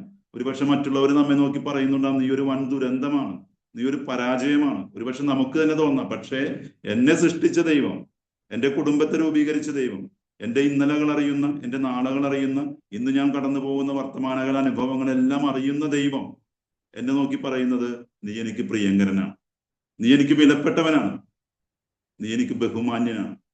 അപ്പൊ ആ ഒരു ബോധ്യം, ഇതാണ് ഞാൻ ആരാണെന്ന് മാത്രം എനിക്ക് പറഞ്ഞു തന്നില്ലല്ലോ എന്ന് പറയുന്ന പോലെ, ഇതാണ് ഞാൻ. ഈ ഒരു അവബോധം വരുമ്പോൾ ജീവിത പ്രതിസന്ധികളിൽ, മാനസിക പ്രതിസന്ധികളെ അതിജീവിക്കുവാനായിട്ട് സാധിക്കും. അതാണ് ദൈവമക്കൾക്കുള്ള കരുത്ത്, ഈ പരിശുദ്ധാത്മ അഭിഷേകം. നമ്മളൊറ്റയ്ക്ക് നമ്മളെ വലിയ മനുഷ്യരൊന്നുമല്ല, നമ്മൾ ബലഹീനരാണ്, പരിധികളുണ്ട്. പക്ഷെ ദൈവത്തിന്റെ ശക്തിയാൽ സകലതും സാധ്യമാണ്. അപ്പൊ ആ ഒരു അവബോധം നമുക്ക് സ്വയം ഉൾക്കൊള്ളാം, നമ്മുടെ മക്കളിലേക്ക് പകർന്നു കൊടുക്കാം. പരിശുദ്ധാത്മ അഭിഷേകത്തിനായിട്ട് നമ്മിൽ തന്നെ കുടികൊള്ളുന്ന പരിശുദ്ധാത്മാവിന്റെ ശക്തി പ്രവർത്തന നിരതമാകുവാൻ വേണ്ടി എളിമയോടെ, പരിപൂർണമായ വിശ്വാസത്തോടെ നമുക്ക് പ്രാർത്ഥിക്കാം. നമുക്കൊരു അല്പനേരം ഒന്ന് പ്രാർത്ഥനയുടെ ചൈതന്യത്തിലേക്ക് പ്രവേശിക്കാം. നിങ്ങളായിരിക്കുന്ന ഇടങ്ങളിൽ നിങ്ങൾ കരം കൂപ്പി പരിപൂർണമായും ദൈവത്തിന് സമർപ്പിച്ചുകൊണ്ട് ഈ പരിശുദ്ധാത്മാവെ എന്നിൽ പ്രവർത്തന നിരതമാകണമേ എന്ന് പ്രാർത്ഥിക്കാം. പ്രതീക്ഷകൾ നമ്മുടെയും ജീവിതത്തിൽ അല്ലെങ്കിൽ ഒക്കെ ഉണ്ടാവാം. ഈ അസാധ്യമെന്ന് കരുതുന്നത്, അസംഭവ്യമെന്ന് ചിന്തിക്കുന്നത്, മാനുഷികമായിട്ട് പലതും അസാധ്യമാണ്, ശാസ്ത്രീയവും സാങ്കേതികവുമായിട്ട് പലതും അസംഭവ്യമാണ്. പക്ഷെ ദൈവത്തിന്റെ ആത്മാവിന് സർവ്വതും സാധ്യമാണ്. ആ പരിശുദ്ധാത്മാവെ എന്നിൽ നിറയണമേ എന്ന് നമുക്ക് പ്രാർത്ഥിക്കാം. നമ്മുടെ ഈ നമുക്കറിയാവുന്ന ജീവിക്കും ദൈവത്തിൻ അരൂപിയെ നവ്യമായി എന്നിൽ വസിക്കണമേ. ഉരുക്കി എന്നെ നീ വാർത്തെടുക്കൂ, സ്നേഹം നിറച്ച് ഉപയോഗിക്കൂ. അധ്യാപകരായി ഞങ്ങളെ തിരഞ്ഞെടുത്ത ദൈവമേ, ഞങ്ങൾ അങ്ങേക്ക് നന്ദി അർപ്പിക്കുന്നു. ഞങ്ങളുടെ യോഗ്യതകളാലല്ല, ഞങ്ങളിൽ പ്രവർത്തിക്കുന്ന പരിശുദ്ധാത്മാവിന്റെ ശക്തിയാൽ ഈ ദൗത്യം നിർവഹിക്കുവാൻ ഞങ്ങൾക്ക് സാധിക്കുമെന്ന് ഞങ്ങൾ വിശ്വസിക്കുന്നു. ഞങ്ങളുടെ ബലഹീനതകളിലേക്ക്, ഞങ്ങളുടെ പരിമിതികളിലേക്ക് അങ്ങ് എഴുന്നള്ളി വരണമേ. ഞങ്ങളുടെ അറിവ് കൊണ്ടോ കഴിവുകൊണ്ടോ മികവുകൊണ്ടോ അല്ല, ഞങ്ങളിൽ പ്രവർത്തിക്കുന്ന പരിശുദ്ധാത്മാവിന്റെ ശക്തിയാൽ ഈ കുഞ്ഞുങ്ങളിലേക്ക് ക്രിസ്തുവിനെ പകർന്നു കൊടുക്കുവാൻ, ക്രിസ്തുവിന്റെ ചൈതന്യത്തിൽ ക്രിസ്തു സാക്ഷികളാക്കി അവരെ രൂപപ്പെടുത്തുവാൻ നമ്മെ അനുഗ്രഹിക്കണമേ എന്ന് നമുക്ക് പ്രാർത്ഥിക്കാം. സാധിക്കുന്നവർ പ്രാർത്ഥനാപൂർവം ഈരടിയിൽ നമുക്കൊന്ന് ആലപിച്ച് പ്രാർത്ഥിക്കാം. ജീവിക്കും ദൈവത്തിൻ അരൂപിയേ, നവ്യമായ എന്നിൽ വസിക്കേണമേ. ജീവിക്കും ദൈവത്തിൻ അരൂപിയേ, നവ്യമായി ഞങ്ങളിൽ വസിക്കേണമേ. ഉരുക്കി ഞങ്ങളെ വാർത്തെടുക്കൂ, സ്നേഹം നിറച്ചു നീ ഉപയോഗിക്കൂ. ഉരുക്കി ഞങ്ങളെ വാർത്തെടുക്കൂ, സ്നേഹം നിറച്ചു നീ ഉപയോഗിക്കൂ. ജീവിക്കും ദൈവത്തിൻ അരൂപിയേ, നവ്യമായി ഞങ്ങളിൽ വസിക്കേണമേ. സാധിക്കുന്നവരൊക്കെ കരം തുറന്ന് കരം വിരിച്ച് പരിശുദ്ധാത്മാഭിഷേകത്തിനായി പ്രാർത്ഥിക്കുക. സ്നേഹപിതാവായ ദൈവമേ, അങ്ങയുടെ നാമത്തിൽ സമ്മേളിച്ചിരിക്കുന്ന ഈ ഓൺലൈനിലൂടെ ഈ പ്രാർത്ഥനാ ശുശ്രൂഷയിൽ പങ്കുചേരുന്ന എല്ലാ മക്കളെയും അങ്ങ് കനിമാർന്ന് ആശീർവദിക്കണമേ. ഞങ്ങളെക്കാൾ നന്നായി ഞങ്ങളെ അറിയുന്ന, ഞങ്ങളുടെ ജീവിതത്തെ അറിയുന്ന, ഞങ്ങളുടെ ഇന്നലകളെയും നാളുകളെയും ഞങ്ങൾ കടന്നു പോകുന്ന ജീവിത സാഹചര്യങ്ങളെയും അറിയുന്ന ദൈവമേ, ഞങ്ങൾ പരിപൂർണമായും അങ്ങയിൽ ആശ്രയിക്കുന്നു. അങ്ങേക്ക് സർവ്വതും സാധ്യമാണെന്ന് ഞങ്ങൾ വിശ്വസിക്കുന്നു. ഞങ്ങളുടെ ബലഹീനതയിൽ ഞങ്ങൾക്ക് ബലം പകരുന്ന കർത്താവെ, ഞങ്ങളുടെ നിസ്സഹായതയിൽ ഞങ്ങൾക്ക് കരുത്ത് പകരുവാൻ പരിശുദ്ധാത്മാവിനെ അയച്ച ദൈവമേ, ഞങ്ങൾ അങ്ങയിൽ ആശ്രയിക്കുന്നു. ഞങ്ങളിൽ വർഷിച്ചിരിക്കുന്ന പരിശുദ്ധാത്മാവിനെ പറ്റിയുള്ള അവബോധത്തോടെ ഏത് പ്രതിസന്ധിയിലും ഏത് പരാജയത്തിലും ഞങ്ങളെ കൈപിടിച്ചുയർത്തുന്ന പരിശുദ്ധാത്മാവിൽ ആശ്രയിക്കുവാൻ, ഈ പരിശുദ്ധാത്മാവിനെ ഞങ്ങളുടെ മക്കളിലേക്ക് പകർന്നു കൊടുക്കുവാൻ, ദൈവത്തിന്റെ മകനാണ്, മകളാണ്, പരിശുദ്ധാത്മാവിന്റെ ആലയമാണ്, ഈശോയ്ക്ക് നീ എനിക്ക് പ്രിയങ്കരനും ബഹുമാന്യനും വിലപ്പെട്ടവനുമാണെന്നുള്ള ബോധ്യത്തിന് വളരുവാൻ ഞങ്ങളെ അനുഗ്രഹിക്കണമേ. കർത്താവായ ഈശോയെ മതാധ്യാപകരായി വേദപാഠ അധ്യാപകരായി തിരഞ്ഞെടുത്ത ഇവരെ ഓരോരുത്തരെയും, ഇവരുടെ വ്യക്തി ജീവിതത്തെ, ഇവരുടെ കുടുംബങ്ങളെ, ഇവരായിരിക്കുന്ന ജീവിത അവസ്ഥകളെ അങ്ങ് അനുഗ്രഹിക്കണമേ. വലിയ ആത്മസമർപ്പണത്തോടെ ഈ ഒഴിവ് ദിനങ്ങൾ പോലും അങ്ങയുടെ ദൈവമഹത്വത്തിന് വേണ്ടി, ദൈവമക്കളുടെ വളർച്ചയ്ക്ക് വേണ്ടി ത്യാഗപൂർവം സമർപ്പിക്കുന്ന ഇവരെ അങ്ങ് 100 മടങ്ങ് അനുഗ്രഹിക്കണമേ. കർത്താവായ ഈശോ അബ്രഹാമിനോട് അങ്ങ് അരുൾ ചെയ്തുകൊണ്ട്, ഞാൻ നിന്നെ അനുഗ്രഹിക്കും, നീ വഴി ഭൂമുഖം മുഴുവൻ അനുഗ്രഹിക്കപ്പെടും, അനേകർക്ക് അനുഗ്രഹമായി നിന്നെ ഞാൻ നിയോഗിച്ചിരിക്കുന്നുവെന്ന്. കർത്താവായ ഈശോ അനേകം മക്കൾക്ക് അനുഗ്രഹമാക്കി ഈ അധ്യാപകരെ ഓരോരുത്തരെയും, ഞങ്ങളെ ഓരോരുത്തരെയും അങ്ങ് മാറ്റണമേ. ഞങ്ങളെ അങ്ങ് അനുഗ്രഹിക്കണമേ, ഞങ്ങളെ അങ്ങ് അനുഗ്രഹമാക്കി മാറ്റണമേ. ദൈവമഹത്വത്തിന് വേണ്ടി, ദൈവമക്കളുടെ നന്മയ്ക്ക് വേണ്ടി ഞങ്ങളുടെ പൂർണ്ണമായും സമർപ്പിക്കുവാൻ, സേവനം ചെയ്യുവാൻ ഞങ്ങളെ അങ്ങ് അനുഗ്രഹിക്കണമേ. സകലത്തെയും വിശുദ്ധീകരിക്കുന്ന പരിശുദ്ധാത്മാവേ, സകലത്തെയും നവീകരിക്കുന്ന പരിശുദ്ധാത്മാവേ, സകലതും സാധ്യമാക്കി തീർക്കുന്ന പരിശുദ്ധാത്മാവേ, ഞങ്ങളുടെ വ്യക്തി ജീവിതത്തിലേക്ക്, ഞങ്ങളുടെ കുടുംബങ്ങളിലേക്ക്, ഞങ്ങളുടെ ജീവിത സാഹചര്യങ്ങളിലേക്ക്, പ്രവർത്തന മേഖലകളിലേക്ക്, ഞങ്ങൾക്ക് ഏൽപ്പിക്കപ്പെടുന്ന മക്കളിലേക്ക് അങ്ങ് എഴുന്നള്ളി വരണമേ. തിന്മയുടെ ശക്തികളിൽ നിന്ന്, ദുഷ്ടാരൂപികളിൽ നിന്ന്, പൈശാചിക ബന്ധനങ്ങളിൽ നിന്ന്, എല്ലാ രോഗപീഠകളിൽ നിന്നും ഞങ്ങളെ അങ്ങ് കാത്തുപാലിക്കണമേ. ഇവരുടെ ഹൃദയത്തിൽ സന്തോഷവും കുടുംബത്തിൽ സമാധാനവും ജീവിതത്തിൽ ദൈവകൃപയുടെ സമൃദ്ധിയും നൽകി അനുഗ്രഹിക്കണമേ. സകലതും സാധ്യമാക്കി തീർക്കുന്ന കർത്താവെ, ഉണങ്ങിയ അസ്ഥികളുടെ താഴ്വരയിൽ നിന്ന് ഒരു മഹാസൈന്യത്തെ രൂപപ്പെടുത്തിയ കർത്താവെ, ഒരിക്കലും മനസ്സ് മടുക്കാതെ, നിരാശപ്പെടാതെ, ദൈവം പോലും കൈവിട്ടുവെന്ന് ചിന്തിക്കാതെ, ദൈവത്തിന് സർവ്വതും സാധ്യമാണെന്ന വലിയ വിശ്വാസത്തിൽ, പ്രത്യാശയിൽ നിത്യം നിലനിൽക്കുവാൻ ഞങ്ങൾ അനുഗ്രഹിക്കണമേ. സകലതും സാധ്യമാക്കുന്ന സർവശക്തനായ ദൈവത്തിന് ആശ്രയിച്ച് ഇവിടുന്ന് പഠിപ്പിച്ച പ്രാർത്ഥന നമുക്ക് ഒരുമിച്ച് പ്രത്യാശയോടെ ഏറ്റുചൊല്ലാം. സ്വർഗസ്ഥനായ ഞങ്ങളുടെ പിതാവേ, അങ്ങയുടെ നാമം പൂജിതമാകണമേ, അങ്ങയുടെ രാജ്യം വരണമേ, അങ്ങയുടെ തിരുമനസ് സ്വർഗത്തിലെ പോലെ ഭൂമിയിലുമാകണമേ.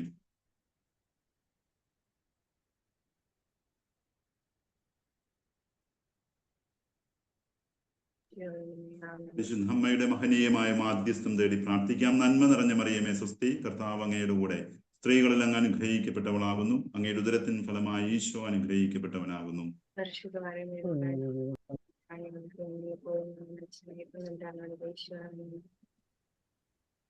സർവശക്തനായ ദൈവം പിതാവും പുത്രനും പരിശുദ്ധാത്മാവും നമ്മെ സമൃദ്ധമായി അനുഗ്രഹിക്കുമാറാകട്ടെ. ഈശോ മിശിഹായ്ക്ക് സ്തുതിയായിരിക്കട്ടെ. താങ്ക് യു അച്ഛാ. സമാപന ഗാനത്തിനായി നമുക്ക് മരീന ജോസഫ് ആന്റിയെ ക്ഷണിക്കുന്നു. എണ്ണമില്ല നന്മകളെന്നിൽ ചൊരിയും വന്ദയായി ഓർക്കുമ്പോ നന്ദിയല്ലാതൊന്നുമില്ലപ്പാ എന്റെ നാവാൽ ചൊല്ലിടുവാനായി സ്തോത്രമല്ലാതൊന്നുമില്ലപ്പാ എന്റെ നാവാൽ ചൊല്ലിടുവാനായി നിത്യസ്നേഹമോർക്കുമ്പോൾ വൻ കൃപകൾ ഓർക്കുമ്പോൾ ഇങ്ങനെ സ്തുതിക്കാതിരുന്നിടും ആ കരുണയോർക്കുമ്പോൾ വൻ ത്യാഗമോർക്കുമ്പോൾ ഇങ്ങനെ വാഴ്ത്താതിരുന്നിടും യേശുവേ. സാധുവാകും എന്നെ സ്നേഹിച്ചു സ്വന്ത ജീവൻ തന്ന സ്നേഹമേ നന്ദിയല്ലാതൊന്നുമില്ലപ്പാ എന്റെ നാവാൽ ചൊല്ലിടുവാനായി സ്തോത്രമല്ലാതൊന്നുമില്ലപ്പാ എന്റെ നാവാൽ ചൊല്ലിടുവാനായി നിത്യസ്നേഹമോർക്കുമ്പോൾ വൻ കൃപകൾ ഓർക്കുമ്പോൾ ഇങ്ങനെ സ്തുതിക്കാതിരുന്നിടും ആ കരുണയോർക്കുമ്പോൾ വൻ ത്യാഗമോർക്കുമ്പോൾ ഇങ്ങനെ വാഴ്ത്താതിരുന്നിടും യേശുവേ.